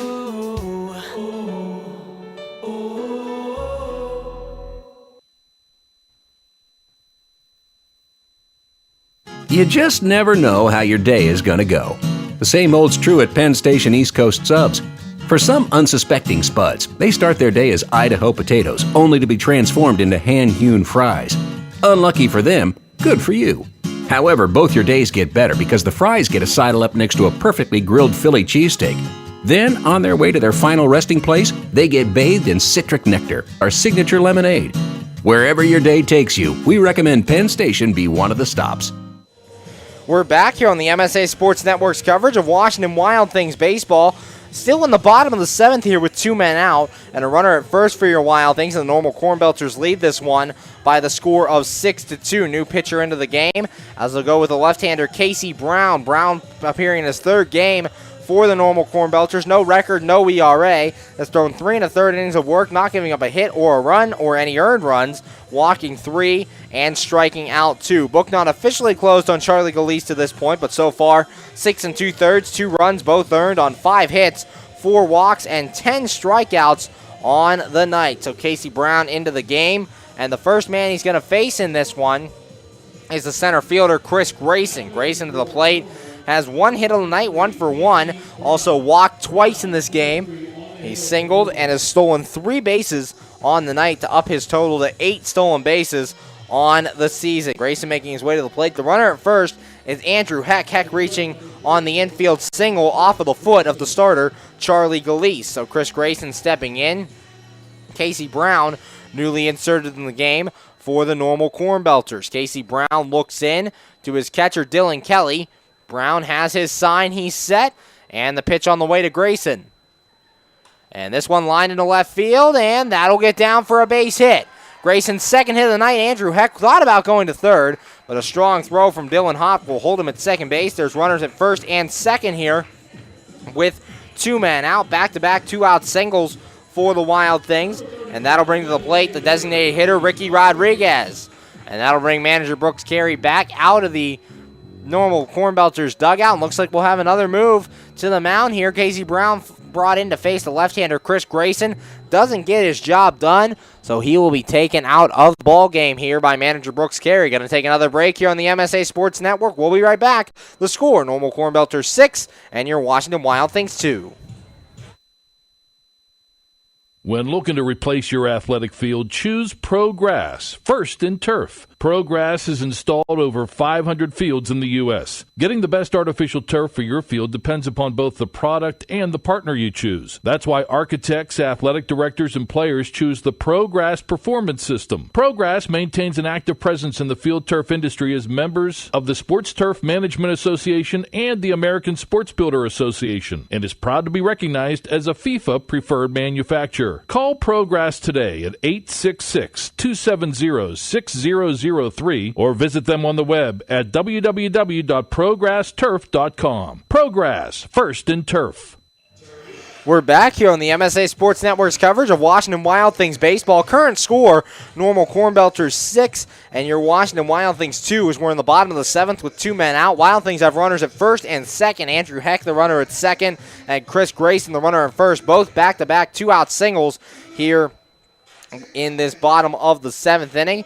And the new pitcher on in the game for the Normal Cornbelters is Francisco Carrillo. Carrillo currently 2-2 on the season, a 1.31 ERA, appearing in his 31st game. Has thrown 41 innings of work, giving up 12 runs, 6 earned on 30 hits, 18 walks, and 57 strikeouts on the year for the right-hander. Book still not closed on Casey Brown. Did not even get an out in the ball game. Gave up 1 hit, the single by Chris Grayson, responsible for him at first base. Did not walk a batter and did not strike anybody out. The first hitter to face off against Francisco Carrillo will be the designated hitter, Ricky Rodriguez. Rodriguez on the day so far is 1 for 3. Struck out in the first, grounded out in the third, and singled and scored a run in inning number 6. Next Wild Things broadcast can be heard tomorrow night right here on the MSA Sports Network. 7:05 first pitch as Trevor Foss tries to tie history. He has 8 complete games on the year, looking for his 9th complete game of the season in tomorrow night's contest. Tickets at www.washingtonwildthings.com or call the box office at 866-456-WILD. Ricky Rodriguez at the plate, runners at first and second with 2 men out. Carrillo has his sign, he's set, and the pitch. And Rodriguez takes this one for a strike, no balls and a strike. 0-1 the count on the Wild Things DH. Rodriguez 22 RBIs on the season, looking to add on more here in this bottom of the 7th.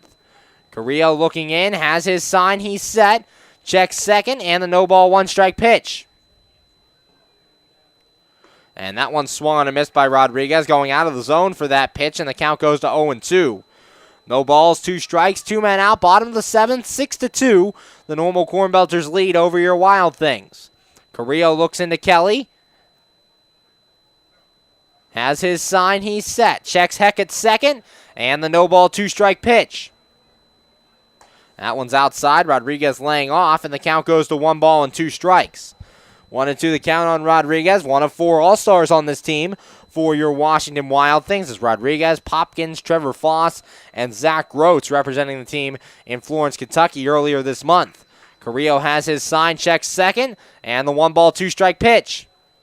And that one swung on and missed. Rodriguez strikes out, and the inning is over. No runs in the inning on 2 hits, no errors, and 2 men left on base. After 7 innings of play, the score, the Normal Cornbelters 6, your Washington Wild Things 2. You're listening to Washington Wild Things baseball right here on the MSA Sports Network. AAA members enjoy 24/7 roadside assistance, exclusive member-only discounts, expert travel assistance, free identity theft protection, and much more. With that AAA card in your wallet or purse, you have the peace of mind, safety, and security that only AAA membership can provide. Already a member? Don't forget to renew. Not a member? Join AAA today at any nearby office or online at AAA.com. AAA, we're always with you. We're back here on the MSA Sports Network's coverage of Washington Wild Things baseball, going to the top of the 8th, and the score, the Normal Cornbelters 6 and your Washington Wild Things 2. Last inning for the Normal Cornbelters, they scored 4 runs off of the Wild Things bullpen. Ty Morris singled to start things against reliever Sam Agnew-Whelan.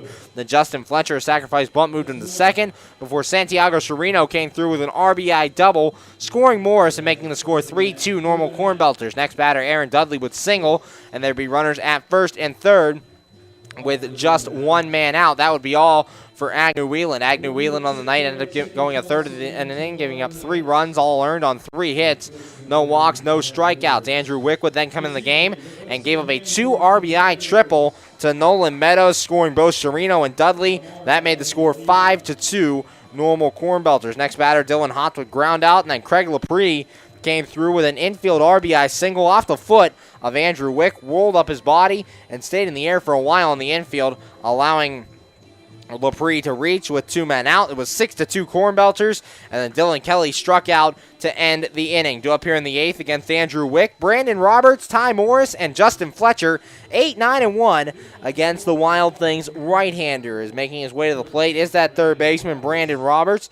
Roberts on the day so far is 0 for 3, hitting to a fielder's choice in the second, fielder's choice in the fourth, and grounded out in inning number 6. Top of the 8th, 6-2. Normal Cornbelters lead over your Washington Wild Things. Andrew Wick looking in. Wick has his sign. He's set. And the pitch coming to Roberts. And that one's high for a ball. 1 ball, no strikes. 1-0 the count here on the Normal Cornbelters third baseman. Top of the 8th. And a 6-2 Cornbelters lead, as the Wild Things trying to keep it at a 4-run deficit. Wick has his sign. He's set.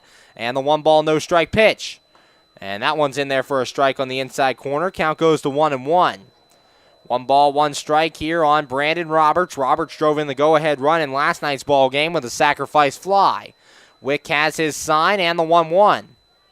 And this one swung on a miss. Count goes to 1 ball and 2 strikes. 1-2 the count here on Brandon Roberts. Nobody out, top of the 8th. Wick looking for the first out here in this 8th inning. Got the last 2 outs of the 7th inning, but did allow a run during his efforts. Wick has his sign, the 1 ball, 2 strike pitch. And that one's up and in over the head of the batter, Brandon Roberts, and the count goes even at 2-2. Roberts didn't like that one bit as he walks away from the plate trying to regroup himself. 2 balls, 2 strikes, nobody out, top of the 8th, 6-2. The Normal Cornbelters lead over your Washington Wild Things. Wick has his sign. Here's the 2-2. And this one hit down the right field line, hooking, and will go foul. So the count remains 2 balls and 2 strikes. 2-2 the count on Brandon Roberts. Roberts playing, again, as we said earlier, only in his 5th game for the Normal Cornbelters, signed before the series with the Washington Wild Things. Andrew Wick looking in. Wick has his sign. He's set. And the 2 ball, 2 strike pitch. And a swing and a miss. Roberts strikes out. And that's the first out here in the top of the 8th. Second strikeout of the day for Andrew Wick. And that'll bring to the plate the center fielder, Ty Morris. Morris so far 2 for 3. Struck out in the second, singled and scored in the 5th, and singled and scored in inning number 7. 1 man out here in the top of the 8th. 6-2. The Normal Cornbelters lead over your Washington Wild Things. Andrew Wick looking in to Kyle Pollock, facing the number 9 hitter in this Normal Cornbelters rotation or order. Morris so far 2 for 3 on the day with 2 singles. Wick has his sign. He's set. And the pitch on the way. And this one swung on a miss by Morris, and the count goes to no balls and a strike. 0-1 the count on the normal Cornbelters center fielder. Cornbelters in their camo jerseys, military appreciation jerseys. They have the American flag on their left arm, their left sleeve. So Cornbelters honoring the men and women serving across the country. The 0-1, this one ground to the right side. Magruder has it. He'll throw on to first, and that's in time for out number 2. 2 up, 2 down here in the top of the 8th, and that'll bring up the second baseman, Justin Fletcher. Fletcher so far in this one, 0 for 3, popped out in the first, grounded out in the third, popped out in the fifth, and hit a sacrifice bunt in inning number 7. 2 men out top of the 8th as Andrew Wick looks for a 1-2-3 inning. If he can get it, it'd be the first 1-2-3 inning for the Wild Things all day. Andrew Wick has his sign, he's set, and the pitch on the way. And that one's inside for a ball. Count goes to 1 ball and no strikes. 1-0 the count here on Justin Fletcher, leadoff man for the normal Cornbelters. Playing out at second baseman, a nice defensive play earlier in the game, making a sliding stop. However, his throwing error resulted in the first run of the game for the Wild Things. The 1-0, and that one's outside for a ball. 2 balls and no strikes. 2-0 the count here on Justin Fletcher. Fletcher's second day in that leadoff spot for the normal Cornbelters. He's playing in his 11th game, so another short normal career so far for Fletcher. This next pitch is inside for a ball, and the count goes to 3-0 here on Justin Fletcher. 3 balls, no strikes, 2 outs, top of the 8th, 6-2. The normal Cornbelters lead over your Wild Things. Andrew Wick has his sign, he's set, and the 3-0 pitch. And that one's in there for a strike. That one hitting at the letters, and the count goes to 3 balls and a strike. 3-1 the count here on Justin Fletcher. Wick trying to get his Wild Things back to the bat racks. Wick has his sign, and the 3-1. And this ball hit foul down the line and right, so the count will go full, 3 balls and 2 strikes. Santiago Chirino, the on-deck hitter for the normal Cornbelters, should Justin Fletcher reach base. 3-2, 2 men out here in the top of inning number 8, 6-2 normal leads. Wick has his sign, he's set, and the 3-2 pitch. And this one fouled off to the right. That one will get into the seats as well, so the count remains full, 3-2. Andrew Wick's first full inning of work, last inning got the last 2 outs in the 7th inning, allowed 1 run in his 2/3 of an inning. 3 of those runs earned or charged to Sam Agnew-Whelan. Agnew-Whelan just going a third in that inning. Wick set, here's the 3-2 pitch, and this ball hit the right center field. Dave Popkins going over, and he will make the catch, and that is out number 3. 1-2-3 go the Cornbelters here in the 8th, and after 7.5 the score. You're the normal Cornbelters 6, and your Washington Wild Things 2. You're listening to Washington Wild Things baseball right here on the MSA Sports Network. How does a 120-year-old company like Henderson Brothers keep up in a world that changes every minute, that keeps throwing curveballs, that flaunts new technology, that demands responsiveness? The answer is simple. With expertise. We insure the most successful corporations in the area, and they in turn recommend us. And for that, we're grateful. Henderson Brothers. Expect an expert. We're back here on the MSA Sports Network's coverage of Washington Wild Things baseball, going to the bottom of the 8th, and the score, normal Cornbelters 6, and your Washington Wild Things 2. Francisco Carrillo staying on here for the 8th inning, ended up getting the last out in that bottom of the 7th inning. In the bottom of the 7th for the Wild Things, Charlie Galise started the inning for the Cornbelters, struck out Grant Fink and Austin Wobrock to lead things off, then gave up a single to Andrew Heck, and that would be all in the day for Galise. Galise's final line went 6 2/3, gave up 2 runs, both earned on 5 hits, 4 walks, and a career-high 10 strikeouts for Charlie Galise. Then Casey Brown came in to face the left-hander Chris Grayson, and Grayson singled off Brown, so there would be runners at first and second with 2 men out.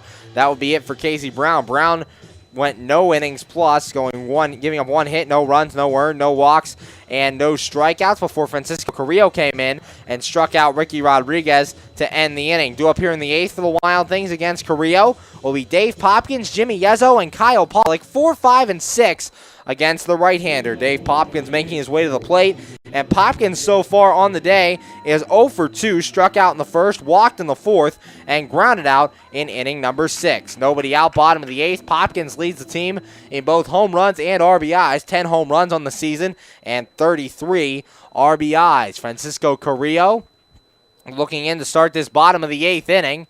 Carrillo has his sign, he's set, and the pitch on the way to Popkins. And that one's outside for a ball. 1 ball, no strikes. 1-0 the count on the Wild Things right fielder. Popkins trying to get on base here with nobody out in the bottom of the 8th. Wild Things down 4. There is action in the normal Cornbelters bullpen as a right-hander warms up out there. The 1-0 from Carrillo, and that one's low for a ball, so the count goes to 2 balls and no strikes here on Dave Popkins. 2-0 the count. Carrillo's been very good out of the normal Cornbelters bullpen. Just a 1.31 ERA. Carrillo has his sign, the 2-0, and a swing and a miss there by Popkins, and the count goes to 2 balls and a strike.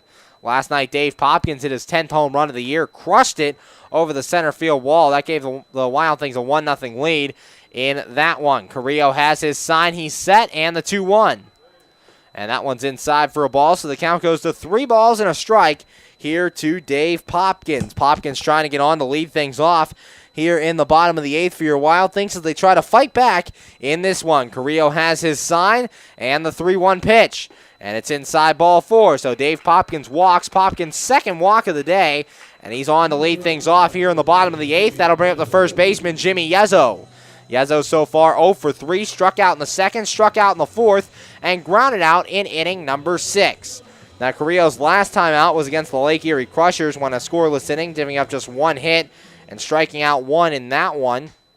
And for Carrillo, he has 5 straight scoreless appearances out of the bullpen for the normal Cornbelters. The pitch, and Yezzo takes this one for a strike on the outside corner. No balls and a strike. Dave Popkins, the runner at first for the Wild Things. Nobody out. Popkins walked to lead off the inning. Carrillo has his sign and the 0-1 to Yezzo. And that one's outside for a ball. Count goes even at 1 ball and 1 strike. 1-1 the count here on the left-handed hitting Jimmy Yezzo. His uncle's here today. Came up and talked to me before the game. Was excited to see Yezzo play tonight. His uncle here for this 3-game series. The 1-1 from Carrillo, and that one's outside for a ball. 2 balls and a strike. 2-1 the count on Jimmy Yezzo. Nobody out here in the bottom of the 8th. 6-2 the normal Cornbelters lead over your Wild Things. Popkins takes his lead from first. Carrillo has his sign, and the 2-ball, 1-strike pitch. And Yezzo fouls this one off of the catcher, Dylan Kelly, and the count goes even at 2-2. 2 balls, 2 strikes, nobody out. And Jimmy Yezzo at the plate. Yezzo checking on Kelly and making sure he's okay. Home plate umpire Ron Whitting Sr. giving Kelly some time to shake off that foul ball. 2 balls, 2 strikes, nobody out. Leadoff man reaching base for the Wild Things here in this inning. It's the 4th time in 8 innings that the leadoff man has reached for the Wild Things. Jimmy Yezzo's second on the team with 27 RBIs. Carrillo looks in, has his sign, he's set, and the 2-ball, 2-strike pitch. And Yezzo lines this one foul. Count remains 2-2. 2 balls, 2 strikes, nobody out. Yezzo would love a home run here. He's been stuck on 8 home runs since before the All-Star break. Dave Popkins at first has passed, and Popkins now has 10 on the season. Carrillo has his sign, he's set, and the 2-2 pitch.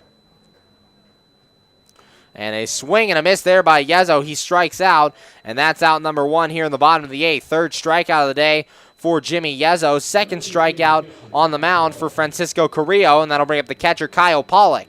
Pollock so far 2 for 3, singled in the 2nd, hit into a double play in the 4th, and hit an RBI single in the 6th that would tie the game at 2 at that point in the ball game. Carrillo has his sign. Popkins takes his lead from first, and the pitch coming to Pollock. And he'll take this one for a strike at the letters. No balls and a strike. 0-1 the count on the Wild Things catcher. The primary catcher for the Wild Things has caught both games in this series against the normal Cornbelters. Carrillo has his sign, and the 0-1 on the way. And Pollock takes this one inside for a ball. Count goes even at 1-1. 1 ball, 1 strike. Kyle Pollock, since coming off of the disabled list, has done a very nice job at the plate. Went 1 for 4 on opening day. Now his average coming into tonight sat at 257, 2 for 3 so far in this one. Carrillo has his sign. Here's the 1-1. And Pollock takes this one low for a ball. Count goes to 2 balls and a strike. The Wild Things had to sign backup catcher Zach Fish because Alex McKeon went on the 60-day disabled list with a hand injury. So McKeon likely done for the year. Zach Fish coming in to back up the catcher Kyle Pollock. Time is called behind home plate as Dylan Kelly wants to go through the signs again with his pitcher Francisco Carrillo. Carrillo in for his first full inning of work. Got the last out in the bottom of the 7th. Carrillo has his sign, he's set, and the 2-1 offering. And Pollock pops this one up right side in foul territory, but it'll get back into the seats, and the count goes even on Pollock, 2 balls and 2 strikes. Charlie Galise, the starter in this game, set a career high in strikeouts, struck out 10 in the ball game while walking 4 against the Wild Things. Francisco Carrillo looks in, has his sign, he's set, and the 2-ball, 2-strike pitch. And this one fouled off back to the screen. Count remains 2-2. 2 balls, 2 strikes, and 1 man out. Bottom of the 8th. Wild Things trying to fight back in this game. Dave Popkins walked. He led off this inning as he's on first base and stranded there after the Yezo strikeout with 1 away. Carrillo has his sign, he's set, and the 2-ball, 2-strike pitch. And this one fouled away. Count remains 2-2. Kyle Pollock fighting Francisco Carrillo here with 1 man out. Pollock trying to get on and give the Wild Things a chance to come back in this ball game. Wild Things down by 4, 6 runs, 12 hits, 1 error for the Cornbelters. 2 runs, 6 hits, 1 error for your Washington Wild Things. Carrillo looks in, has his sign, checks the runner Popkins at first, and the 2-ball, 2-strike pitch. And this one popped up and fouled back into the seat. So 3 straight foul balls here by Pollock has kept this count at 2 balls and 2 strikes with 1 man out. Kyle Pollock bats from the right-hand side, a product of the Kansas City Royals organization, played in the Kansas City Royals single-A system a season ago. Carrillo has his sign, he's set, and the 2-ball, 2-strike pitch. And Pollock checks his swing. Did he go around? No, says the field umpire Michael Shields, and the count goes full to 3-2.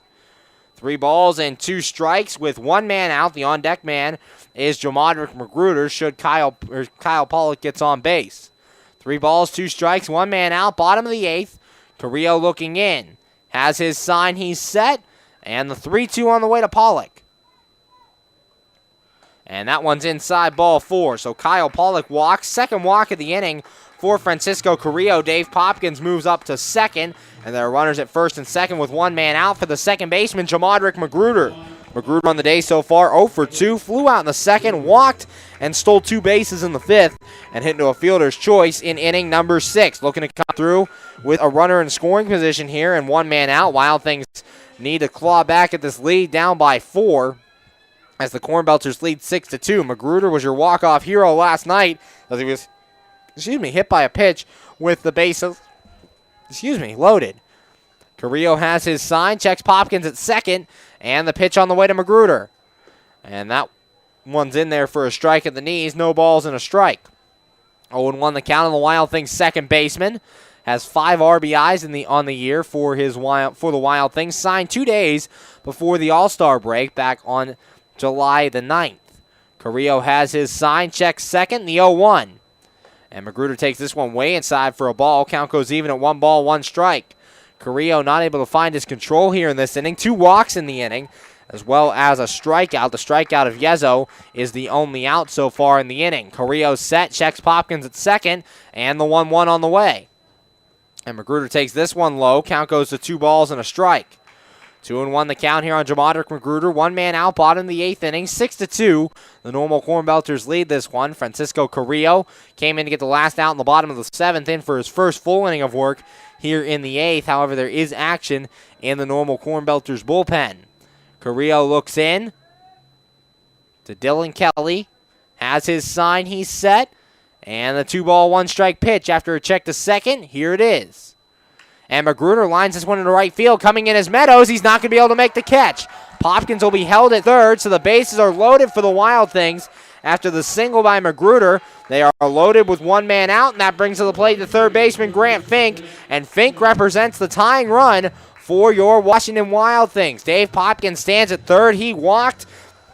Kyle Pollock at second. He walked as well. And now Jamadrick Magruder singles. He's at first. And Grant Fink, a big opportunity to get your Wild Things back in this one. Cornbelters lead 6-2. However, Fink representing the tying run in this ball game. 5 home runs on the year for Fink and 13 RBIs. Looking to come through as 2 men in scoring position with 1 man out. Just got to keep the ball off of the ground. Francisco Carrillo looking in. Has his sign. He's set. And the pitch on the way to Grant Fink. That one's a called strike on the outside corner. No balls and a strike. 0-1 the count on Fink. Fink out there at third base tonight, hitting 195 coming into tonight's ball game, and so far 0 for 3. Carrillo looks in, has his sign, checks third, and the 0-1 pitch. And swing and a miss there by Fink, and the count goes to 0-2. Carrillo made him go after a high fastball, and Fink offered a big swing, just could not come through. No balls, 2 strikes, 1 man out, bases full of Wild Things. Popkins at third, Pollock at second, Magruder at first. Carrillo has his sign, he's set. The no ball, 2 strike pitch. And swing and a miss. Grant Fink strikes out, and that's the second out of the inning here in the bottom of the 8th. Third strikeout of the day for Francisco Carrillo, and that'll bring to the plate the shortstop Austin Wohlbrock. Wohlbrock so far 0 for 3. Grounded out in the 3rd, struck out in the 5th, and struck out in inning number 7. 2 men out here in the bottom of the 8th. And so far, the Wild Things have struck out quite a bit today. 13 team strikeouts through 7 2/3 innings of work. Base is still full with 2 men out. Carrillo looks in, has his sign, he's set, and the first pitch to Wohlbrock. And this one's called strike on the inside corner, no balls and a strike. 0-1 the count here on Austin Wohlbrock. 2 men out, bottom of the 8th, 6-2. The normal Cornbelters lead over your Washington Wild Things. Francisco Carrillo looks in. Carrillo has his sign, he's set. Checks the runner at third. And the no ball, 1 strike pitch to Wohlbrock. And this one fouled off, and that'll go back to the Cornbelters dugout. Count goes to 0-2. No balls, 2 strikes. Wohlbrock 13 RBIs on the season. A big chance to come through here and get the Wild Things closer to these normal Cornbelters. Cornbelters 6 runs, 12 hits and an error. 2 runs, 7 hits and 1 error for your Wild Things. Carrillo has his sign, checks third, and the 0-2 to Wohlbrock. And a swing and a miss. Wohlbrock strikes out, and the inning is over. No runs in the inning on 1 hit, no errors, and the Wild Things leave them loaded in the 8th. After 8 innings of play, the score, normal Cornbelters 6, and your Washington Wild Things 2. You're listening to Washington Wild Things Baseball right here on the MSA Sports Network.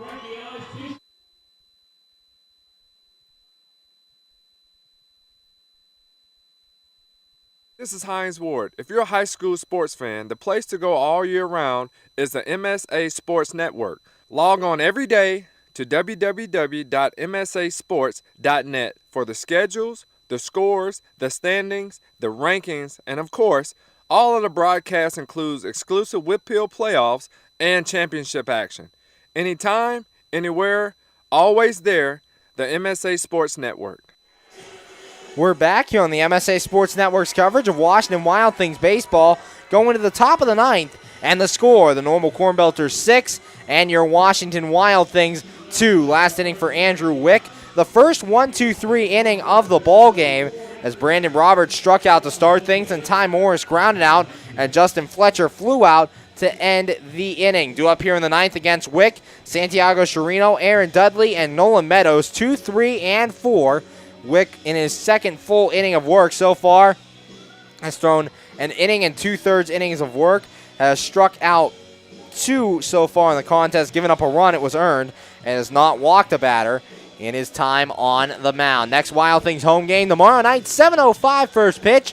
Game 3 of this 3-game series between your Washington Wild Things and the normal Cornbelters. Trevor Foss on the hill, looking for his 9th complete game of the season as he takes on the normal Cornbelters. You can hear it right here at 6:50 pregame show on the MSA Sports Network, or you come out to the ballpark and support Trevor Foss on a Thursday night. For tickets, go to www.washingtonwildthings.com or call the box office at 866-456-WILD. Leading off the inning for the normal Cornbelters here in the top of the 9th will be Santiago Chirino. Chirino so far 3 for 4, single in the first, single in the third, flew out in the 5th, and an RBI double in inning number 7. Due up to lead off the top of the 9th here against Andrew Wick.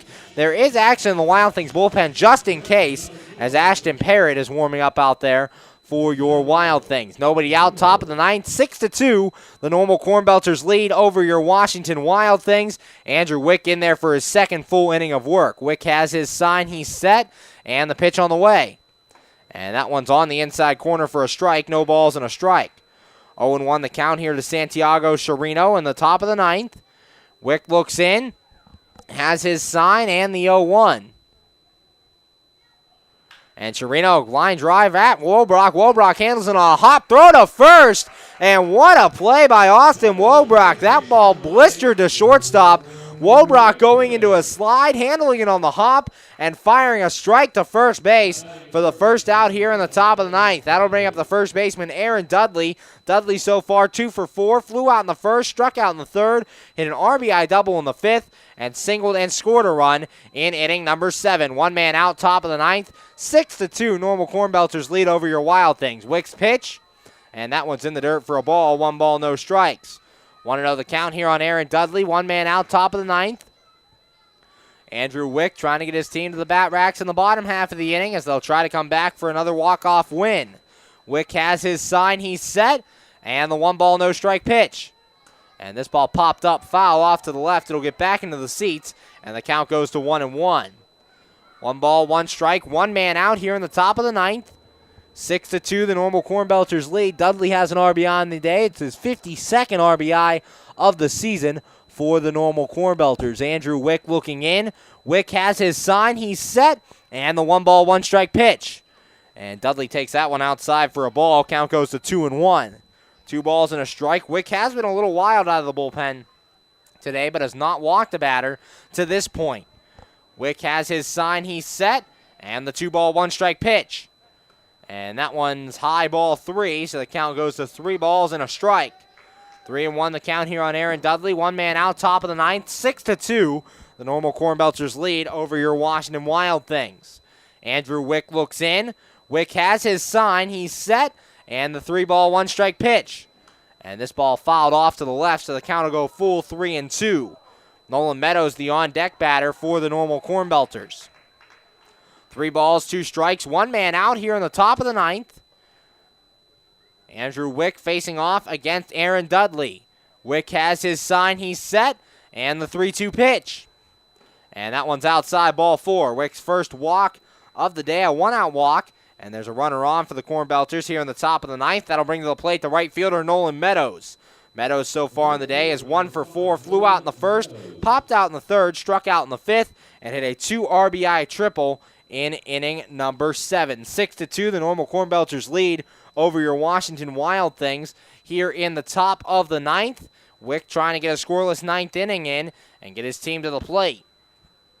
Wick looks in, has his sign, he's set, checks the runner at first, and the pitch on the way. And this ball hit the right center field. Dave Popkins running over, so is Grayson. Grayson will call him off and make the catch for out number 2. So Nolan Meadows is the second out of the inning. Tagging back at first base is Aaron Dudley. There's a runner at first, 2 men out, and that brings to the plate the left fielder, Dylan Hopt. Hopt so far is 0 for 4, grounded out in the second, flew out in the fourth, grounded out in the sixth, and grounded out in inning number 7. 2 men out here in the top of the ninth. Normal leads 6-2 over your Washington Wild Things with Dylan Hopt at the plate. The runner at first is Aaron Dudley. Dudley walked.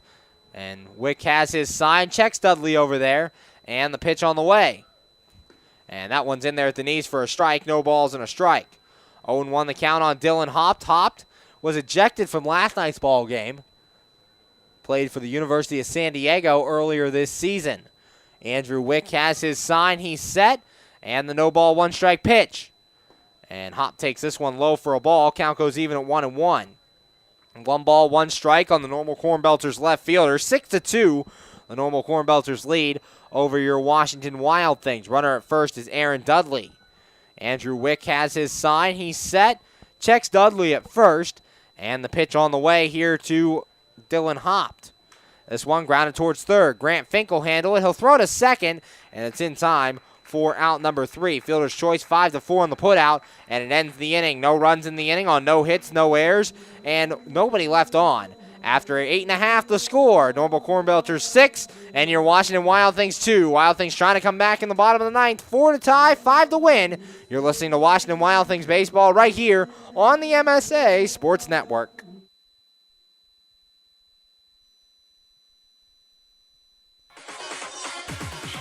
Enjoy shopping and dining at one of Ohio Valley Mall's 100 merchants, including Boscov's, MC Sports, Hibbett Sports, Pat Catan's, Christopher & Banks, Men's Warehouse, and many more. Check out the new Buckle Store, And coming soon, Buffalo Wild Wings. The little ones need a break? Head to the Kids Zone, sponsored by Ohio Valley Medical Center and East Ohio Regional Hospital, your community hospitals.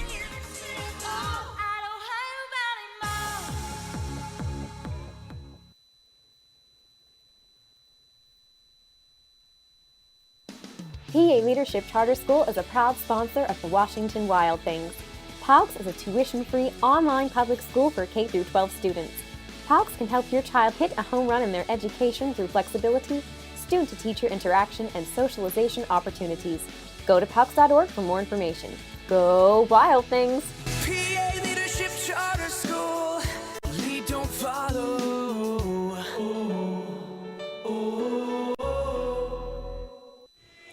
We're back here on the MSA Sports Network's coverage of Washington Wild Things baseball, going to the bottom of the ninth, and the score, the normal Cornbelters 6 and your Washington Wild Things 2. On to pitch the bottom of the ninth is right-hander Brennan Smith. Smith enters this one with a record of 1-0, a 3.37 ERA, appearing in his third game. Has thrown 2 2/3 innings of work, giving up 1 run. It was earned on 1 hit, 1 walk, and 3 strikeouts on the year for Brennan Smith. He pitched in the game last night, did Brennan Smith, and he went in that one a scoreless inning against your Washington Wild Things, and the Wild Things' eventual 4-3 victory. On here in the ninth, due up to face him in this bottom of the ninth inning will be Andrew Heck, Chris Grayson, and Ricky Rodriguez, 1, 2, and 3 against Brennan Smith. Final line on the reliever, Carrillo went 1 1/3, did not give up a run on 1 hit, 2 walks, and 4 strikeouts. Andrew Heck making his way to the plate. Heck so far in this one, 1 for 4, grounded out in the first, struck out in the third, struck out in the fifth, and singled in inning number 7. Wild Things need 4 to tie, 5 to win here in the bottom of the ninth. Brennan Smith looking in. Smith has his sign, he's set, and the pitch on the way to Heck. And that one swung on and missed, no balls and a strike. 0-1 the count. The normal Cornbelters pitchers have kept the Wild Things at bay today. The Wild Things have struck out a total of 14 times between the 3 pitchers used. 10 strikeouts for Charlie Galise and 4 strikeouts for Francisco Carrillo. Smith has his sign and the no-ball 1-strike pitch. And that one's inside for a ball. Count goes even to Heck, 1 ball and 1 strike. 1-1 the count. Nobody out here in the bottom of the ninth. 6-2. The normal Cornbelters lead over your Wild Things. Brennan Smith looks in, has his sign, he's set, and the 1 ball, 1-strike pitch. And Heck drives this one foul off to the right, and the count goes to 1-2. 1 ball, 2 strikes here on the Wild Things left fielder. Andrew Heck, his 5th straight start in left field, trying to get a hold down on that position. As Heck did find a home in center field before Chris Grayson was signed, but now Chris Grayson taking over the center field duties from Andrew Heck. Smith has his sign, he's set, and the 1 ball, 2-strike pitch. And that one's way inside for a ball. Count goes even at 2 balls and 2 strikes. Heck having to turn out of the way of that one. 2-2, nobody out, bottom of the ninth. 6-2, the normal Cornbelters lead. Smith has his sign, he's set, and the 2-2 pitch.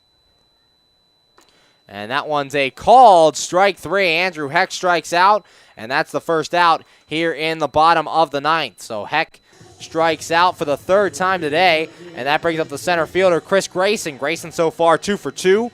Walked and stole 2 bases in the first, walked in the third, singled and stole a base in the 6th, and singled in inning number 7. There's 1 man out here in the bottom of the ninth, and Grayson at the plate. Grayson will look to get on and get things going offensively for your Wild Things.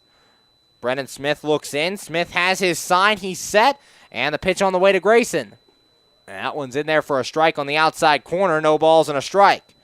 0-1 the count here on Chris Grayson, the center fielder. Grayson hitting the number 2 spot in the order for the 2nd night in a row. Smith has his sign and the 0-1. And that one's outside for a ball. Count goes even on Grayson. 1 ball and 1 strike. 1-1 the count here on Chris Grayson. 1 man out, bottom of the ninth, 6-2. The normal Cornbelters lead here in Game 2 of this 3-game series. Brennan Smith looks in, has his sign, he's set, and the 1 ball, 1 strike pitch. And this ball hit the left center field. Going back on it is Hopt. Hopt will now camp under it, and he makes the catch. That's out number 2. 2 up, 2 down for the Wild Things here in the bottom of the ninth, and that'll bring up the designated hitter, Ricky Rodriguez. Rodriguez so far on the day, 1 for 4, struck out in the first, grounded out in the third, singled in the sixth and would score a run, and struck out in inning number 7. Now this is when the rally started for the Wild Things last night, so we'll see if they can come up with another 2-out rally here in the bottom of the 9th against Brennan Smith. Ricky Rodriguez, designated hitter in tonight's ball game, the everyday third baseman for the Wild Things, but getting a night off from the field and just having to hit in tonight's game. Smith has his sign, he's set, and the pitch coming to Rodriguez. And that one's in there for a strike at the letters, no balls and a strike. 0-1 the count here on Ricky Rodriguez. 2 men out, bottom of the 9th, 6-2. The normal Cornbelters lead over your Washington Wild Things. Smith has his sign, he's set, and the no ball, 1-strike pitch. And Rodriguez takes this one low for a ball. Count goes even at 1-1. 1 ball, 1 strike on the Wild Things designated hitter, Ricky Rodriguez. A Los Angeles, California native, played for the Amarillo Thunderheads a year ago. Smith has his sign and the 1-1. And this ball popped up on the infield. Aaron Dudley going into foul territory now, and he will make the catch. And that is out number 3, and this ball game is over. Final score, the normal Cornbelters take game 2 from your Washington Wild Things as they win it 6-2. The winning pitcher is Charlie Galise, the losing pitcher Sam Agnew-Whelan. We will be right back with the Washington Wild Things postgame show. Keep listening right here for more Washington Wild Things baseball on the MSA Sports Network.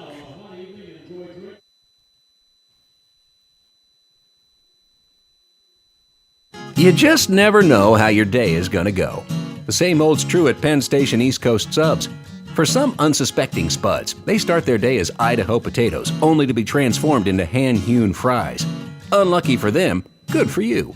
However, both your days get better because the fries get a sidle up next to a perfectly grilled Philly cheesesteak. Then, on their way to their final resting place, they get bathed in citric nectar, our signature lemonade. Wherever your day takes you, we recommend Penn Station be one of the stops. We're back here on the MSA Sports Network's coverage of Washington Wild Things baseball. Final score in this one, the normal Cornbelters take game 2 from your Washington Wild Things as they win by a score of 6-2. Scoring recap coming up for you here on the Washington Wild Things postgame show. The normal Cornbelters took the lead early on in this one, scoring in the top of the second. Dylan Hopp grounded out to start things, then Craig Laprie singled. Dylan Kelly would walk, and Brandon Roberts hit what looked to be a routine double play ball, fielder's choice. Austin Wobrock flipped to Jamondrick Magruder at second. However, Magruder's throw to first was wild and pulled Jimmy Yezzo off of the bag. That allowed Laprie to score, and the normal Cornbelters took a 1-0 lead. Ty Morris would strike out to end the inning. The normal Cornbelters would get on the board again in the top of the 5th. Ty Morris would single, then steal second. Justin Fletcher popped out, and Santiago Chirino flew out, making Morris move up to third base. So there's a runner at third and 2 outs before Aaron Dudley came through with an RBI double. Morris would score, and the normal Cornbelters had a 2-0 lead in that bottom of the 5th. However, in the bottom of the 6th, the Wild Things would tie the game as Chris Grayson singled to lead off the inning, then stole second. Ricky Rodriguez would then single. Justin Fletcher made a diving stop on the Rodriguez ground ball. His throw to first was wide of the bag, and that allowed Chris Grayson to come in to score, and the Wild Things cut the lead to 2-1. Next batter, Dave Popkins would ground out, and Jimmy Yezzo would ground out. Ricky Rodriguez would move up on the Popkins ground out, so there'd be a runner at third with 2 men out, and Kyle Pollock came through with an RBI single, Pollock's 9th RBI of the year. That scored Rodriguez and made the score 2-2 between your Wild Things and the normal Cornbelters. Jamondrick Magruder would hit into a fielder's choice to end that inning. That would be all for your starting pitcher, Luke Wilkins. Wilkins went 6 in this one, gave up 2 runs, both earned on 7 hits, 1 walk, and 3 strikeouts on the night for your starter, Wilkins. Then Sam Agnew-Whelan came in the game for the top of the 7th. Ty Morris led off with a single against Agnew-Whelan. Then a sac bump by Justin Fletcher moved him up to second with 1 man out. And Santiago Chirino came through with an RBI double. That made the score 3-2 normal Cornbelters. Next batter, Aaron Dudley would single. There'd be runners at first and third with 1 man out, and that would be it for Sam Agnew-Whelan. Andrew Wick would come in to relieve him, and the first batter he faced, Nolan Meadows, hit a 2 RBI triple. Sereno and Dudley scored, and that made the score 5-2 Normal Cornbelters. Next batter, Dylan Hopp, would ground out before Craig Laprie hit an RBI single that scored Meadows and made the score 6-2. Dylan Kelly struck out to end the inning. Final line on Sam Agnew-Whelan went a third of an inning, gave up 3 hits, 3 runs, 3 earned, no walks, and no strikeouts in this game for Agnew-Whelan. Wild Things would threaten, or in the bottom of the 7th, as Grant Fink and Austin Wolbrock struck out to lead off the inning. Then Andrew Heck singled, and that would be all for the starter Charlie Galise. And then Casey Brown came in to face the left-hander Chris Grayson. Grayson would single off of him. There were runners at first and second with 2 men out, and then Brown was pulled, and then Francisco Carrillo came into the ballgame. Carrillo would strike out Rodriguez to end the inning. Final line on the starter Charlie Galise. Galise went 6 2/3, gave up 2 runs, both earned on 5 hits, 4 walks, and 10 strikeouts for Galise. For Casey Brown, he did not go an inning, gave up 1 hit, no runs, no earned, no walks, and no strikeouts for him. Wild Things would again threaten in the bottom of the 8th against Francisco Carrillo. Dave Popkins walked to start things. Then Jimmy Yezzo struck out and Kyle Pollock walked, so there were runners at first and second with 1 man out. Jamadrick Magruder singled to load the bases before Grant Fink and Austin Wolbrock struck out to end the inning. Final line on the reliever Carrillo. Carrillo went 1 1/3, did not give up a run on 1 hit, walked 2, and struck out 4. Andrew Wick, after that 7th inning, stayed in and pitched the last 2 innings of the game. Got a 1-2-3 inning in the top of the 8th. A lot of walk in the top of the 9th, and that was it. Final line for Wick went 2 2/3, gave up 2 hits, 1 run, 1 earned, 1 walk, and 2 strikeouts. In the bottom of the 9th, Brennan Smith came on for the Cornbelters to pitch against your Wild Things, and he took care of the Wild Things 1-2-3. Andrew Heck struck out, Chris Grayson flew out, and Ricky Rodriguez popped out to end the game. Final score in this one, Normal Cornbelters 6, and your Washington Wild Things 2. The win going to Charlie Galise, the loss going to Sam Agnew-Whelan. Next Washington Wild Things game is tomorrow night, 7:05 first pitch, as Trevor Foss chases history. Foss will be on the mound for your Washington Wild Things, looking for his 9th complete game of the year as he faces off against Mike Schweiss for the Normal Cornbelters. Tune in at 7:05 tomorrow right here on the MSA Sports Network. Or for tickets, go to www.washingtonwildthings.com or call the box office at 866-456-WILD. Your Washington Wild Things star of the game today, I'm going to go to Kyle Pollock. Pollock on the day was 2 for 3, 2 RBI single, 2 singles total. Drove in his 9th run of the year and tied the game at 2 in the bottom of the 6th. Unfortunately, that 2-2 score would not go the Wild Things' way as the Normal Cornbelters won this one 6-2. So Kyle Pollock gets your Wild Things star of the game in this one. Be sure to tune in tomorrow night, 7:05 first pitch. Trevor Foss facing off against Mike Schweiss in Game 3, the rubber match of this 3-game series. Final score in this one, Normal Cornbelters 6 and your Washington Wild Things 2. Like to thank you for listening to Washington Wild Things Baseball, and have a good night, everybody.